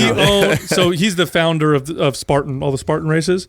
And when he came in, he shows up. First of all, and this is back when we do more prep now, okay? But back then, people would show up and we would just record an episode and just talk with them. So we're expecting the host of the Spartan podcast to come and for us to interview. And we thought it was just someone who hosted the podcast. We had no idea it was the founder of this massive organization. He rolls up in a minivan, camo hat. Yeah, he's like super unassuming, doesn't look like anybody, whatever. Comes in. Right away, he's like, hey, you mind if I plug my computer in and start doing some work? And so we're like, who's this fucking guy? He's supposed to be on our show, and he's going to do some work on so we're like, whatever. So he comes in, and the first question I asked him, I'm like, so how long have you worked for Spartan? He's like, well, since the beginning, because I own it. And we're like, oh, shit, you're the owner. And then he goes off and is just this super embarrassing, super amazing storyteller. We totally underestimated him. Great storyteller. All of us were, very rarely do we have a guest on the show. We were all enthralled. Yeah, we forget to talk. That was with him. Like he'd start talking he just and took over. He would stop and all of us would be like, "Oh yeah, we need to say something," because we were just listening to what he was saying. Yep. So he's got to be one of those. Then recently we had Flex Wheeler on the show, which. That was a good interview, but really it was, for me, he was one of my heroes growing up because I was into bodybuilding in the 90s and when I was really getting into lifting weights. So to have Flex Wheeler walk into my studio, sit down, and then I'm interviewing him, it was kind of surreal, you know what I mean? Because I grew up like reading his workouts and shit in the magazines. So that was pretty cool too. Nice. How about you? I've got two that come to mind right away. One of them we haven't even aired yet. The one that we haven't aired yet was Michael Wood. We just had him in here, and definitely was a shocker. In fact, he doesn't know this, but I was really setting up hopefully a heated debate, especially between him and Sal. Oh, we were hoping for conflict. Yeah, we were. I was going for conflict, Welcome to Mind Pump. Right. Intelligently, though. I'm saying we would never invite somebody on the show. We never do that. It's completely respectful. But I thought that he had polarizing opinions in politics. He changed to Sal. Yeah. And so I thought, this will be really cool. We can really educate some people on some really touchy topics that we're not afraid to go to. I know he's not afraid to. But when we actually did the interview, we found out that his thoughts aligned a lot more with ours than we had anticipated. And I ended up really liking the guy. So that was a very surprising. That episode should come out next week. It's Michael Wood. And then probably one of my all-time favorites, and still is, and I've built a really good relationship with him now, is Tom Bilyeu. He surprised me from the very first time that we met him. And one of the things that he's a brilliant business mind. Now, if you don't know who Tom Bilyeu is one of the creators and first guys to start Quest Nutrition. He's now running Impact Theory. And, when you look at him social media-wise, he comes off kind of like a goofy nerd a little bit, and he's got a little quirkiness to him for sure. But the guy's heart and his mind when it comes to business is just above most. And I've definitely connected big time with him. He's somebody who, when I've got things going on with the business that I want to run something by, I'll send a text message to him, and he's really good about getting back. And something that we connect a lot on is, I'm big on relationship building and, try my best to stay connected with as many of these great relationships that we have. And he's like that, and on an even grander scale, because what he's doing is even bigger than what Mind Pump is doing right now. So he was awesome, and he's a great storyteller too. Let me ask you guys something. So you guys interviewed a lot of people, and there's so many business experts and time experts and just let's call them self-proclaimed experts in the field of this, that, and the other thing. How many experts have you brought on the show that's an expert in parenting and different things of that nature? Because when you mentioned Tom, I listened to a couple of them, and I kind of got turned off by the fact that he's like, I don't even make my bed. I don't do these small little simple things that make you human. It's all about productivity and these other things, and I just don't believe in that anymore. Now having a family and actually showing priority to those things, that I understand we only have so many times in a day, and we don't want to waste our time with people that are going to waste our time. But there's certain things that make us human, and if you just always focus on the end goal in the streamlined approach to business, I think you just miss out. Well, and that's something. Hold on, and that's something that I focused on for so long that I feel like I forgot the moment. And the Live Life company that I created before was Live Life Full Circle. I have not lived that for the longest, and it's about just enjoying the experience and the journey, where I was always looking 2 to 3 steps forward. I think that you're a dad now, dude. Yeah. That had 100%. To be honest, I actually think and I don't think any of us claim to be experts, but I like to think that we're the balance in all those voices. So we bring someone like a Tom Bilyeu on, and absolutely I agree with you that and we actually talk about this a lot about him, even though he's a friend. Like, we openly will say, that dude is burning the candle at both ends. It's only a matter of time before he shuts down. I mean, he is Mr. Grind for sure, and none of us subscribe to that. We've been made fun of as Team No Sweat, and we pride ourselves on working 9 to 2 o'clock every day, Monday through Friday and shit. So I really think that for our audience, we bring a lot of really brilliant, intelligent people in certain aspects of their life, and we highlight that on the show. But then what we do is we have a really good conversation around that for our audience. And I think we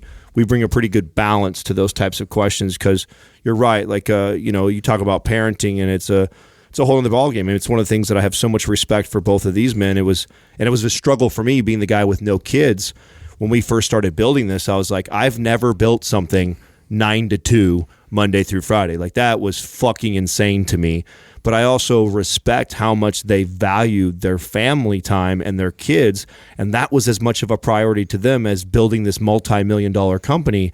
And I really had to change the way I did things, and I really appreciate them building that early on, that I think that foundation for us. And so, we do. And every expert, and we say this all the time too, I mean, it's very easy for me after I meet someone like that to see them out of balance in other people's life. In fact, I think, and we talk about this too, that most people that are extremely brilliant or talented or great at something tend to lack somewhere else a lot. Well, you say it all the time, your greatest strength is your greatest weakness, and that, that can hold true even with like a Tom Bilyeu. Like, he knows how to get there. He knows, like, this is the button he needs to constantly push to meet this insane vision, this insane goal that he has to get there. But on the other end of that is, things that he has to basically know that are going to fall apart. There's certain things that he has to sacrifice, right? On our goals, I think that's something, I mean, truly probably why I need a podcast. I need to get some of these things out there, because I think the message is where I'm going with this, is that we spend so much time going after something that we don't know that it's actually right now. Present. You know what I mean? Yeah, of course. And there's so many times that when you get to that goal, like, speak to this, Adam. How did you feel after all your shows? How much preparation did it take for you to get into your shows? And then when you got and stood on stage, and then when you left the stage, how deflated were you? Well, I wouldn't say I was really deflated, and that's only because of this. And when I went into the shows, and these guys all knew me before that. And hold on, this is not whether he won or not. It's just the amount of preparation and effort that I'm getting into it. And just so if you're listening or you're watching, it's about, the journey from start to finish. Because I get the question so many times about this, but go ahead. Sorry, Adam. Well, what I noticed, and definitely my peers, I saw a lot of this. In fact, another thing that inspired what we're doing right now is how much dysfunction and insecurities and this emotional issues I saw within the space and with my peers.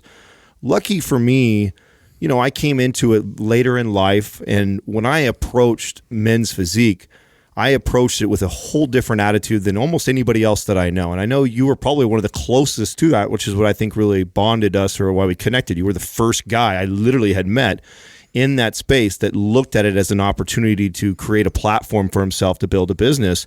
So I was never emotionally attached to any of it, really. Like, sure, I was driven to be successful and to win and get better, but not at the risk of how I felt about myself or anything. So I think I had a really good head on my shoulders leading into that.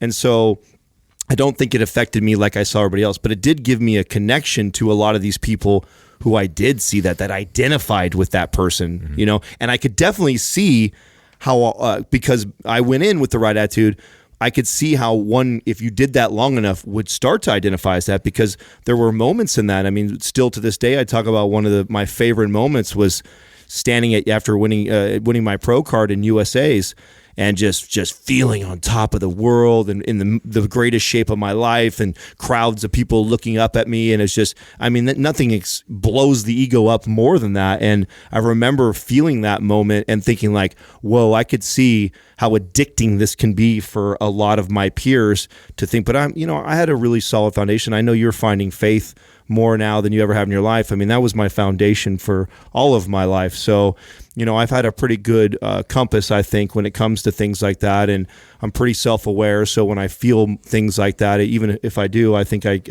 can pull back the reins. Yeah, when we interviewed Bishop Barron, I originally found him on, and I'm not a religious person, but I found him on YouTube because I was watching videos on other things, and he'll tackle like and answer questions about pop culture or what's happening today in the news.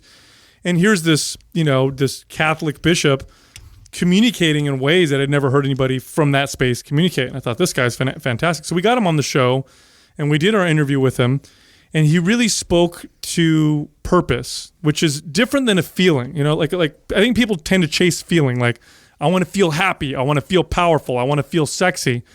But, really what the meaning of life is to find purpose, because life a lot of times is fucking hard. Life is going to be hard. And the thing that gets you through the hard parts is purpose. And if you try to fill that necessity for purpose with something like money or power or sex or whatever, you're going to end up filling a bottomless pit, and you'll get to a point where things become addictive. Mm-hmm. I've done this with work, where I'm chasing something with work, and I chase it and chase it and chase it, and there's no finish line. Yep. You just keep going after it, and you don't even realize that you're miserable, that things are miserable, that you're missing out on the most important things. And so it's much more purpose-driven now. We remind ourselves all the time of why we do what we do. And of course, this is a business. Of course, we grow things and we sell things and we have people working for us, and that's what makes it possible. But at the end of the day, always, when we have a guest, when we're talking, when we're going to sign with a new sponsor, or we're putting a new program together, or we're making a new decision on something, it's always, what's our purpose? Let's remind ourselves of our purpose, and is this moving towards our purpose? And so far, it's led us in the right direction, and it's also given me a fulfillment that's totally different than anything else. It's completely different than any other business or endeavor I've ever done.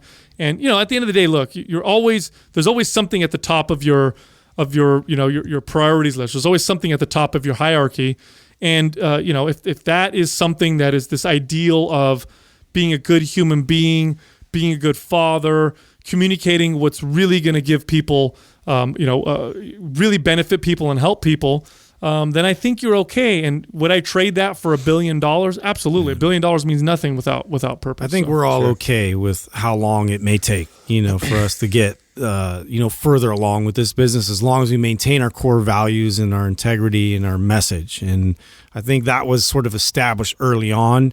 And, the growth that people see that may seem drastic at times has been a very slow grind. That's it, man. Anyway. And it's okay. Always good talking to you, Craig. Yeah, man. All right, boys. Thank you for having me on. And feel free to message me at Craig Caberso at any of the social medias. Happy to talk to the fans or anyone else. And thanks, we love you, dude. Boom shaka.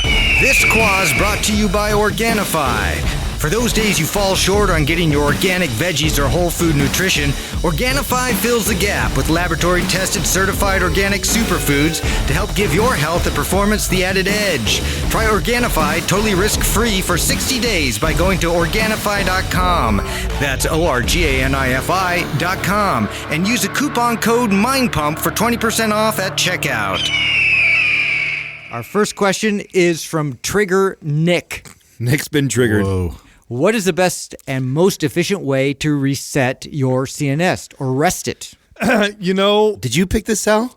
Did I pick it? Is this the question you picked? Who picks the questions What usually? is the most? Here's the thing with the CNS. First off, this whole CNS reset and all that stuff. Well, we're still learning a lot. Yeah, it's a tough. It's like talking about the gut. Like, you have to tread lightly here. I think I know what they mean, right? Like, your body feels fried. You probably have been in a sympathetic state for too long, and you want to rest and recover so that you can come back with more strength and better performance with your next workout. Or I think that would be a better way to, address this, is more from recovery and rest, not like a reset. Like that's like the whole detox. Yeah, well, maybe you just got to hold down Control Alt Delete. It's just the words. Control Alt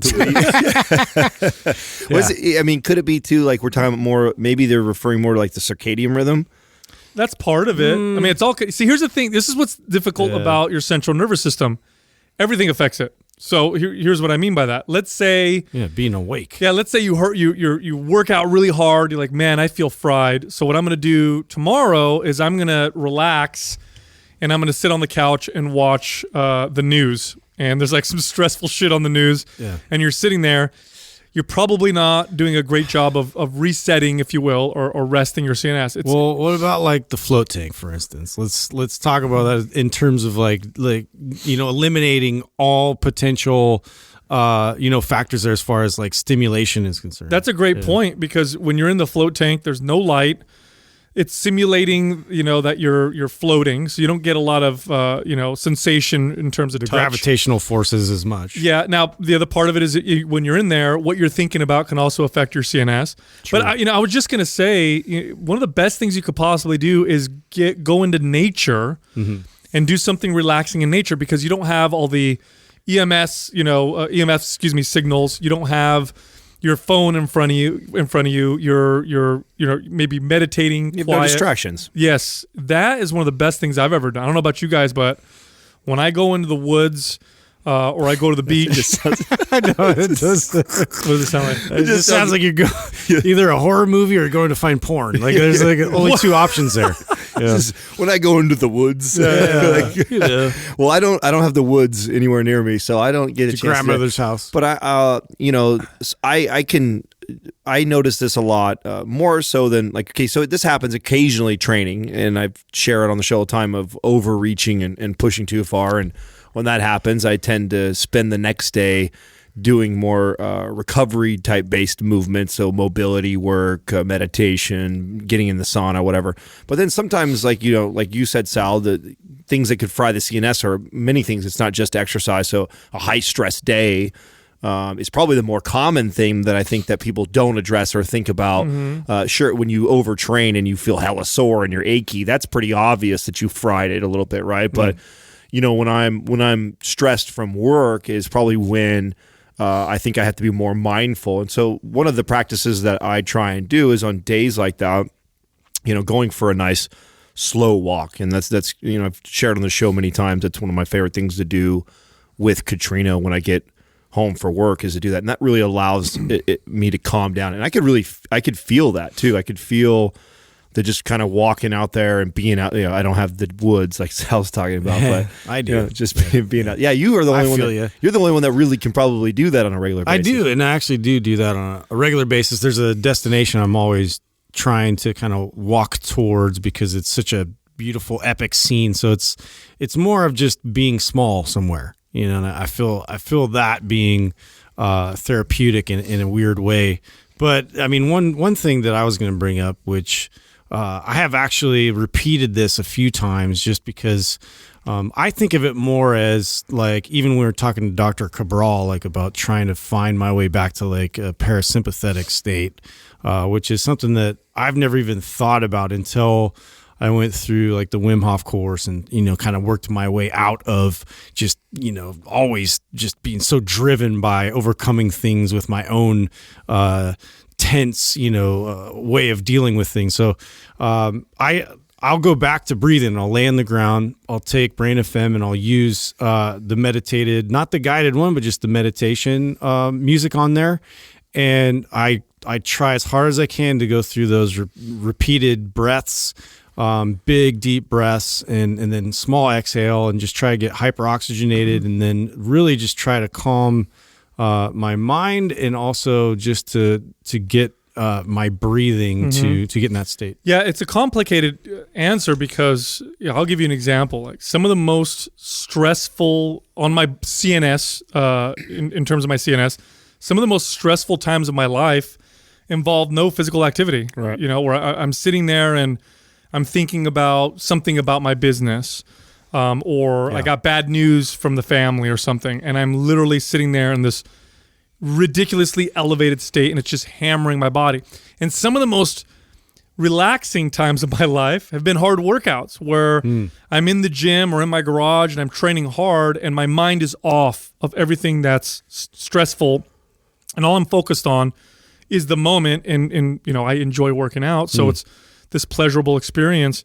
So it's a very complex, thing to answer. But, right. I guess to be more specific, heat tends to be, unless you push yourself really, really hard with heat where you're trying to go for distance, but heat tends to be relaxing. It tends to be parasympathetic. So Adam mentioned the sauna. We have the Sunlighten sauna here that we use. That's really great. A hot bath, jacuzzi, hot shower tends to be, parasympathetic and relaxing. How you breathe makes a massive difference. When you breathe shallow, in the short term, you get faster oxygen into your system. That's why you breathe shallow when something scary happens. You're prepared to run or fight or whatever. But in the long term, that elevated cortisol over time can cause problems. And you want to go parasympathetic, you belly breathe. I mean, an exercise that I have that I used to have my clients do is I'd have them lay on their back, and I'd have them place one hand on their chest and one hand right on their navel. and I'll have them breathe in deeply, and the goal is to get the hand that's on their navel to rise up first and fully before the chest does. Yep. And then when they breathe out, it follows the same kind of pattern. And what it does is it encourages these kind of full diaphragmatic breaths. Now, why does this work? Well, there's this internal and external feedback system in the body that tells you whether or not you need to relax or be stressed out. So internally would be, I think about something and it causes me to breathe shallow, and it causes all these physical reactions that, represent sympathetic state. On the flip side, if I create the situation where I breathe in a way that's parasympathetic and I relax my body, maybe place myself in heat, my brain and my body will pick up the signal that, okay, we can actually relax a little bit. So if you're having these crazy, racing, stressful thoughts, it might be a good idea to belly breathe and put yourself in a situation where your brain may be reading the physical signs and saying, okay, things are okay and we can kind of relax. And that may counter, that particular feeling.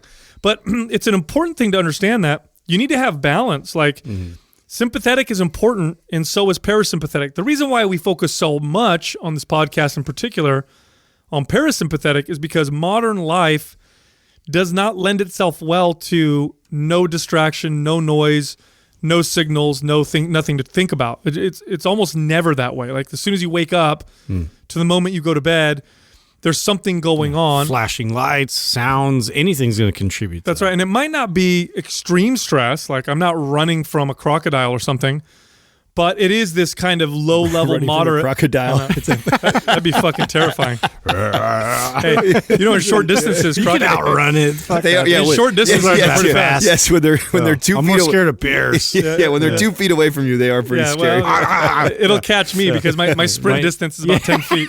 So I'm fucked. I don't know. This is a random animal. It's just a thought of a scary animal. Catch your Achilles. Crocodile. You know what it is? The other day I was watching, I don't remember. Nipping all the There's way. got to be a reason why you chose I was that. watching this video. I think it was on Instagram. It might be that page that you showed me, Justin. What is it called? Nature's Metal. I love that. And there was this crocodiles that were eating. It was in a zoo, and they were throwing chickens in there or something. Oh my God. And crocodiles they're fucking vicious. And one of them just grabbed onto another crocodile's arm. Didn't even realize it was his arm, and just twisted it off. Oh, wow. Yeah, just ripped off his buddy's arm. Zero vegans subscribe to that. Yeah, crazy. But anyway, that channel. It's not this super high level, intense amount of stress. It's this kind of moderate, constant, never goes away type of stress. And so you want to interrupt that with these states of relaxation, being in the moment, no stimulation, in the quiet, in the dark, maybe in some water, something warm, or in a sauna, and allow your body to, quote unquote, reset. And it really makes a huge difference. Yeah, it's such common sense, but it's so hard for people to apply these days. I mean, we could say this to death, but I mean, how many people are going to set aside time away from everybody else and then get in a place that's super quiet and be still and let everything relax? Bro, I remember the first time. Good luck. I remember the first time I tried to learn how to meditate. And so I used to, in my wellness studio, at one point I owned a second location that had group classes. And there was this meditation, expert or teacher in there who was teaching meditation classes. And so when we were talking, he was like, have you ever tried meditating? I'm like, dude, I've tried like 10 times and it just doesn't work for me. And so I'm explaining it to him and he goes, you're trying to meditate hard. He's like, that's the exact opposite of what it's all about. You can't push through it and be hard with it. Yeah. And it's you have to like release into it. Yes, succumb to it. Like yoga. Like you guys ever seen, yoga classes where yoga is supposed to be this kind of, again, parasympathetic, relaxing type. And you got, people doing like power yoga. I saw a yoga class with weights once, no joke, where people holding dumbbells in position. Yeah. And so they're turning something that's parasympathetic into a sympathetic state. Yeah. So it's, really it's just, you got to take the time to take away all these distractions, quiet your mind, quiet your body.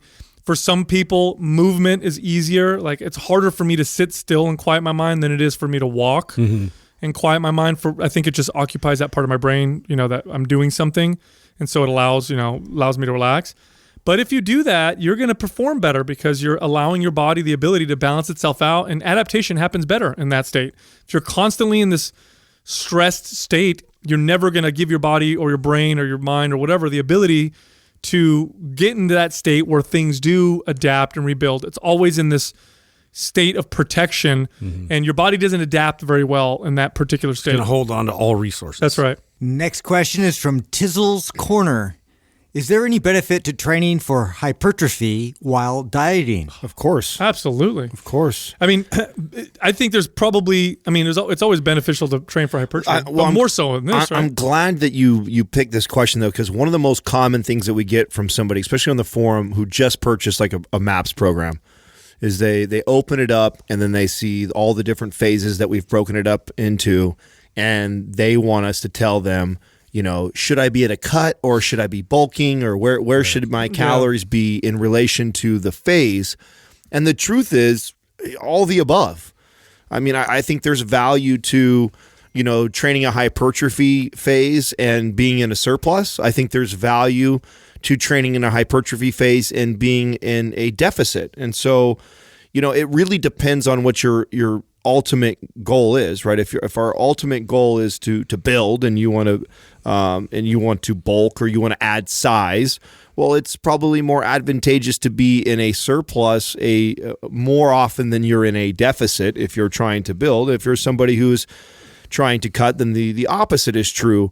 But I love to, this is one of my favorite things about, and I think it's really important about organizing your programming in phases, is you can test these things, like how your body responds. Like, I think some of us do really, really well when we're fed and we're doing a strength training program. I'm actually the opposite. I like being more fed on hypertrophy. I like being more in a deficit in strength. Now, it doesn't benefit my strength, but I don't care. I'm looking for the results out of it, right? So when I'm in a cut and we're going through like a phase 1 of MAPS anabolic, I love the way I feel. I feel like it keeps me really hard and solid, and I feel like when I lean out really well, my body holds on to most of the muscle mass. I don't know if that's because I'm more of an ectomorph body type, and so it serves me better that way.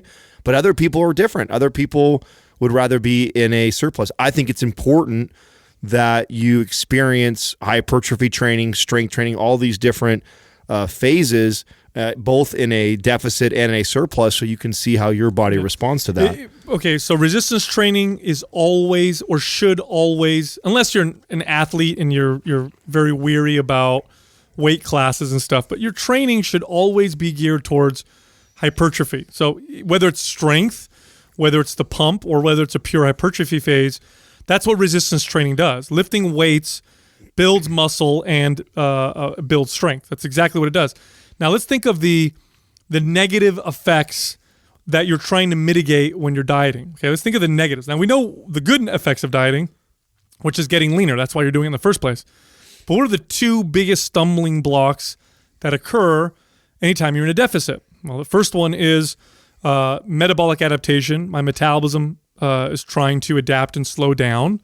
And the second one is the loss of muscle mass, both of which are intricately connected.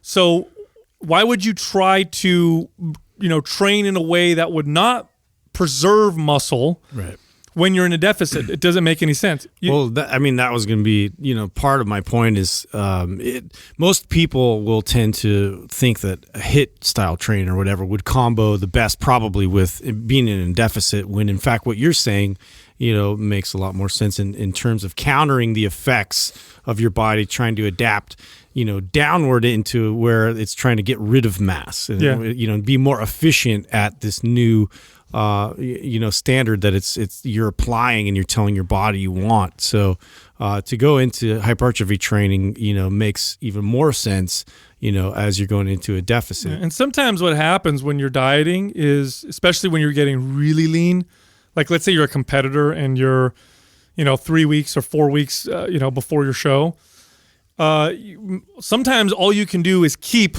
muscle. Like you're not building, you're just keeping it. But that's not because you're training to keep muscle necessarily. It's because you're training to build it, and the low calories is preventing you from building it. But it's also because you're training to build, you're preventing yourself from losing it. If that makes any sense. In fact, if you talk to any competitor, their goal is to build muscle during their bulk and then keep it while they cut. Right. Gaining while you're cutting. Very, very difficult to do, almost impossible at a particular level. At least it feels that way. No, it's pretty much impossible unless you're on anabolics. I mean, if you're running anabolics, I used to say you could grow into a show. So you could, if you're anabolic 24/7 because you're taking a synthetic testosterone, then absolutely on refeed days and days that you do add a bunch of calories, there's that possibility of growing into a show. But for the average person who's all natural, it's pretty inevitable. You're catabolic, so the likelihood of building muscle at that time is, here's the thing too, is like to keep in mind, like, we talk about phases, the importance of transitioning in and out of them, every 3 to 4 weeks. We talk about not staying on long cuts or long bulks for long periods of time. So at the end of the day, what I think tends to serve people best that are in pursuit of overall health and fitness and aesthetic change. I'm speaking to, again, like Sal said, not athletes. There are exceptions to the rule here. Is to do whatever it is that you don't do most of the time. If you're somebody who always does a hypertrophy phase and you always are cutting when you do that, well, I think it would serve you to be fed in a hypertrophy phase and actually be in a surplus every now and then. I think that's important to do this. So the real takeaway for me is like I can put a spin on why being in a deficit or a surplus on every type of a training phase is bad or good. The truth is, whatever your body is most used to, the opposite is probably what will serve you the most, in my opinion. I 100% agree. Yeah. But, you made an important point there with the cutting and bulking. Just like you phase your training, you should phase your nutrition. Yeah, you don't want to live in it for too long. And if your goal is ultimately to burn body fat, that's where you want to spend more of your time. You should definitely weave in and out of calorie deficits, maintenance, and surplus. It'll prevent you from, getting that nasty metabolic, adaptation that ends up happening with long cuts, where now you're in a position where you're lean, but in order to stay lean, you have to eat really, really low calories and you have to work out a lot and burn a lot of calories just to maintain where you're at. And that tends to set you up for failure afterwards. And that's why you see people after a diet gain weight back so quickly and then some. And now we even have evidence that shows that what may actually be happening when you do that, especially in extreme cases, is you don't just increase the size of your fat cells. You're adding more fat cells to your body when you do that in extreme case. So like you have a competitor goes into a contest, 2% body fat, super low calories, lots of cardio. Then they come out of it and they're like, yay, contest is over. Eat everything and stop doing all this cardio. And they'll gain 30 pounds. This is not an exaggeration, 30 pounds in a matter of weeks. I've seen people do that.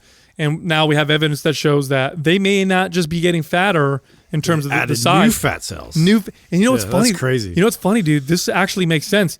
I know Adam's followed bodybuilding like I have, and you'll see this with competitors over the years where they'll compete over and over again and go through that crazy gain, bulk and crazy cut. And each time they hit a show, they look less and less sharp. Like their body just can't keep doing it. And I think it might be because they're not accounting for those new fat cells. Yeah, they keep adding more and more fat cells. It's really crazy. No, I think it's that really does common. make sense.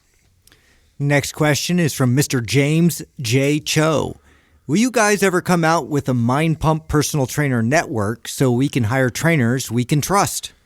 We go back and forth with this long time thought of ours with this conversation. You know what I think? I think we're going to, but I think we won't do it until we do it. We find a way that we're going to do it different than everybody else. Yeah. And what I mean by that is, we could easily create some sort of a mastermind with affiliate program. Whatever. Everybody just gets one. Right. And the business would definitely make a lot of money off of it and it would be great for us and yada, yada, yada. But I think we're all still kind of wrapping our brain around what this would look like for Mind Pump if we were to do it. I absolutely do believe that. And I know, especially Justin, because Justin's the app guy, loves that, knows that one day everything belongs on an app for us.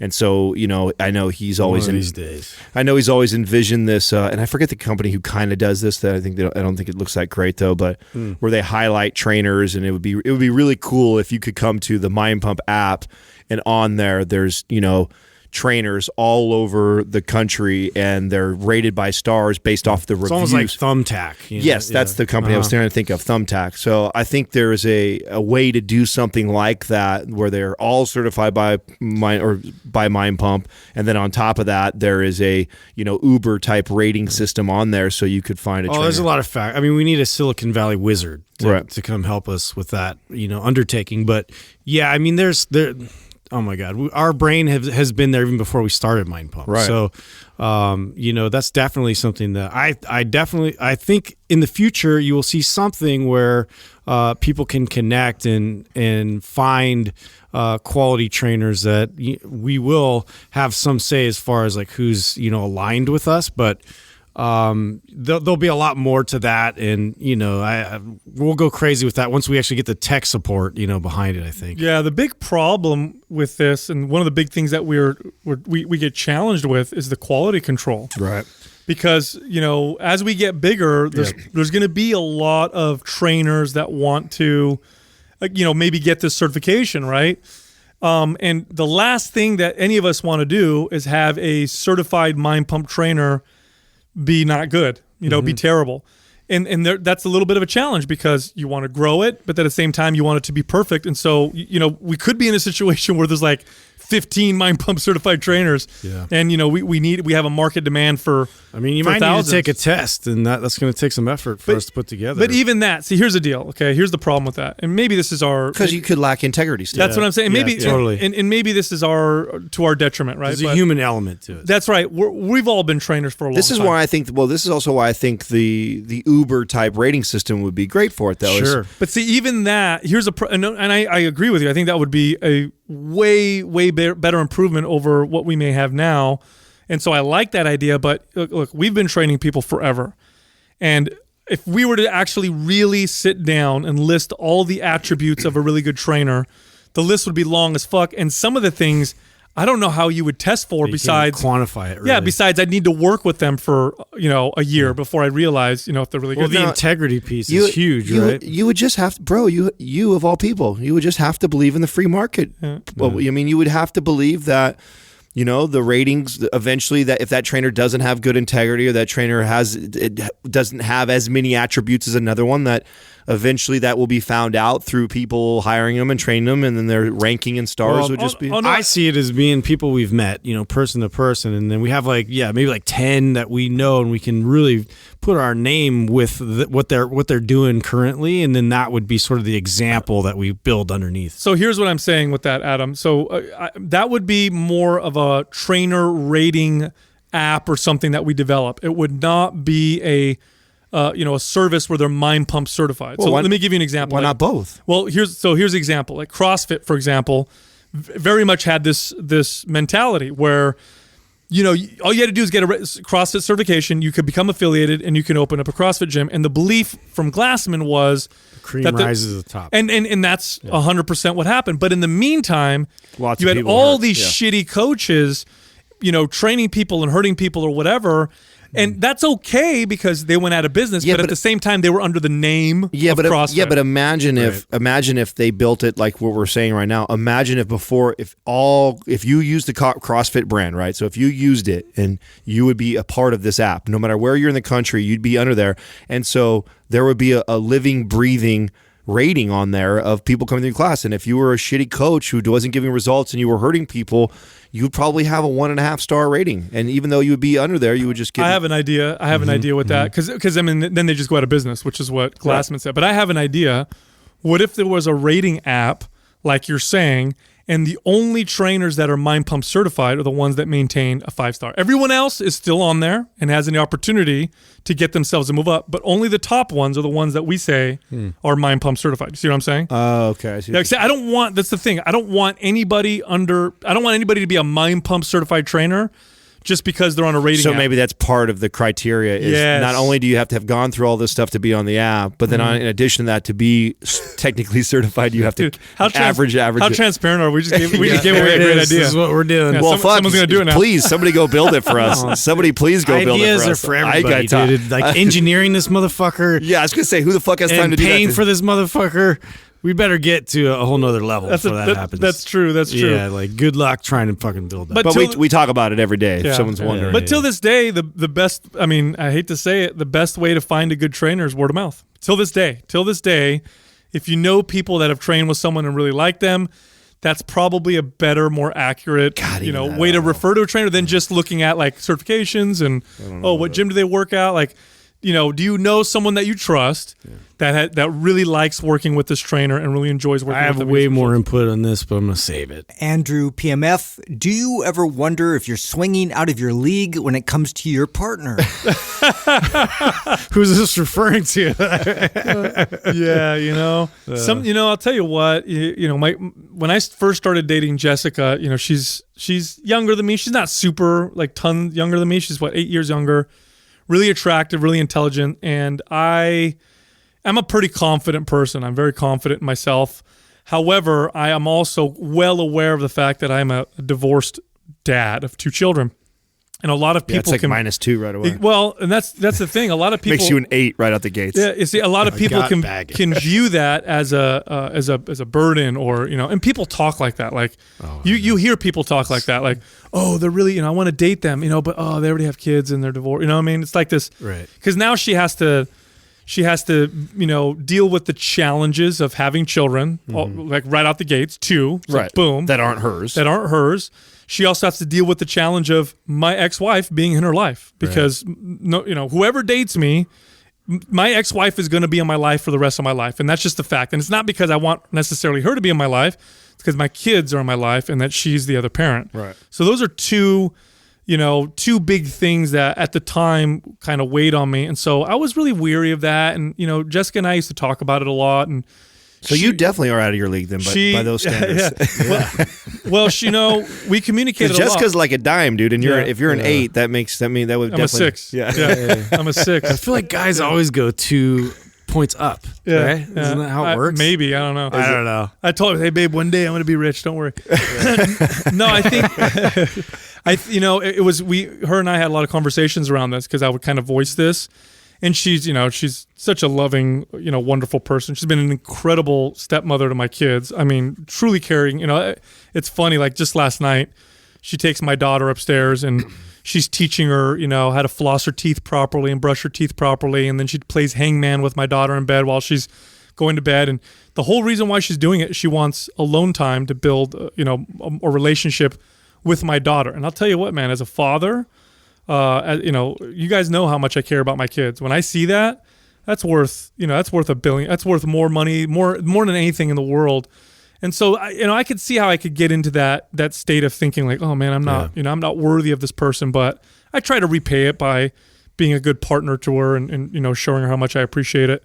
I think it's a detriment to your partner if you think that they're out of your league. Yeah. I think if you think that's how I feel. Yeah, if you think you're not worth your partner, you're in a bad place, personally. Yeah, and you're not going to be a great partner. No, yeah. I 100% agree with that, and I'm glad you said that before I came over and sounded like a cocky guy and said like, no, yeah. I absolutely believe I got what I deserved. Right. I 100%, and I'm so glad that I've waited that long in my life before I really truly settled down with anybody. Up until Katrina, the longest relationship I ever had was like 2 years. And my MO was more like 9 months to a year tops. Then I dated a lot for a very long time. And now that I have settled down with someone that I've been with and will be with the rest of my life for 8 years, we've been together. I that's what I was waiting for. I was waiting for somebody who I've valued and loved as much as I loved myself. I mean, let's be honest. I mean, that's we like her that much. Fucking hey, I do. You know what I'm saying? She's that bad, dude. So, but I think that's important. I think you can't fully love somebody else until you love yourself. 100%. Right. 100%. Go ahead. And so if you have to question that, is somebody out of your league already? Like that's already a problem. Like if you think that she or he is out of your league, that means it has nothing to do with them. It has everything to do with you, and you have work to do on yourself. And it's important that you level up and love yourself that way before you truly find someone that you can love fully. So no, I think I got what I deserve, man. I really do, and I'm blessed to have her, and we have an incredible relationship because of it. And I think all of that is the process, right? Like, so if I were to still be with a person that I was with like the longest, preceding my wife, I was a very insecure person back then. And I did sort of find, that person a little bit out of my league at the time, just because of my own state of mind and what I was contributing to the relationship. And, going through that process, I started to kind of realize, like, you know what, it was just myself. It was my own insecurities I was projecting out there. And so I started to change that about myself, and just started talking. If I was interested in a girl, I'm just going to talk to that girl. It was as simple as that. And you know, thankfully, Courtney, it was a very long process of getting her attention. And so, you know, just going through that and just knowing already that that's what I wanted, and I was just set on it. And then, you know, getting to that place where, you know, she was finally available and it worked out. It's like she knows how much I value her already.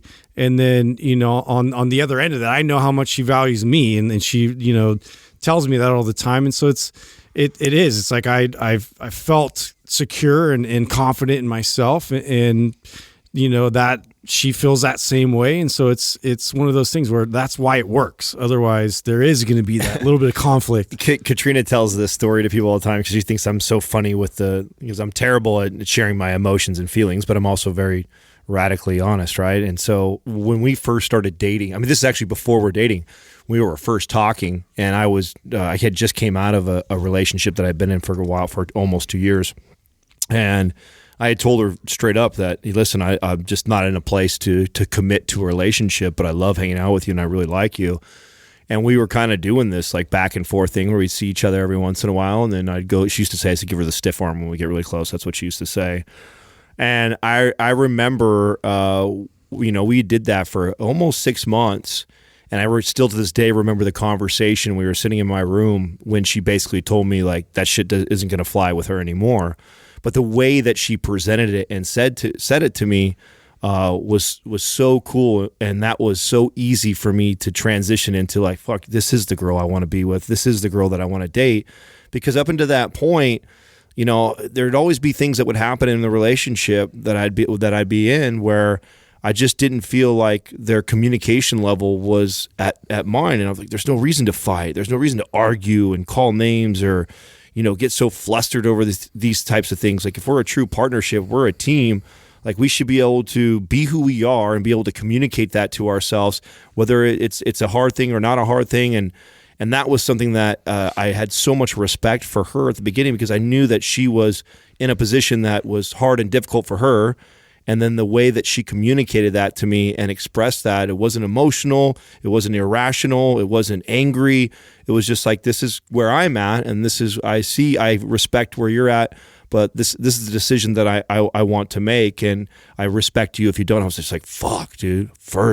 I've never had a woman talk to me like this. Like I'd been looking for this my whole life. And, you know, I think it's important that you wait until you find somebody like that. And I do believe that I got what I deserve, you know? Yeah, I think if you're in a relationship and you think that that you don't deserve them, if you truly believe, because I know people say that like it's this endearing thing, like, oh, my wife. Can we stop that shit? Yeah, I don't deserve her. You know, she's I'm so much so better than dumb, me. and she holds everything together. I mean, and I know we think that that's cute and stuff, but really, I'm talking now seriously. Now, if you really believe that. And now consider how you're probably going to behave in your relationship. If you're with someone that you really think you don't deserve to be with, you're probably going to protect yourself all the time. You're probably going to have your guard up all the time. You're probably going to try to one-up things because you think, well, I'm not worthy of this person, and at any given moment, they're going to leave me. Jealous as fuck. That's it. They're going to leave me, and it's going to hurt me. And so I need to have my guard up. I need to protect myself because... You know I don't deserve this person, so I need to be ready for when the fucking shoe drops. I need to be ready for that. And you actually end up sabotaging the relationship that you value so much. Yeah. You know what I'm saying? What you need to say to yourself is like what Adam said, like, oh, this is, and kind of, you might even be in awe. Like you might even be like, wow, that's what I deserve. That's the kind of person that I get to be with. Mm-hmm. If you really love them and think they're that awesome, reflect that on yourself and realize, wow, I'm fucking awesome too then. Yeah. That's pretty great. And you'll feel be grateful, if anything. You'll be far more secure. You won't, enter into conversations or situations or scenarios with your guard up trying to protect yourself. That has probably destroyed more relationships than anything. Is that whole that insecure, defending or guarding yourself before, something happens type of deal. Yeah. That's got to be one of the number one reasons why relationships fail, or why people, aren't able to communicate with each other. So really, at the end of the day, if you truly value that person that much to the point where you feel like you're lucky, remind yourself that, okay, I'm getting what I deserve, which means I'm probably pretty awesome, or at least this person that I value thinks I'm this awesome. So I'm going to act like it. I'm going to act confident. I'm going to act calm. We're going to move forward together. And you'll find that, things will be a lot easier and you won't self-sabotage your own relationship. Mm-hmm. So check this out. If you go to mindpumpfree.com, you can get one of our free guides. Actually, you can get all of them if you want.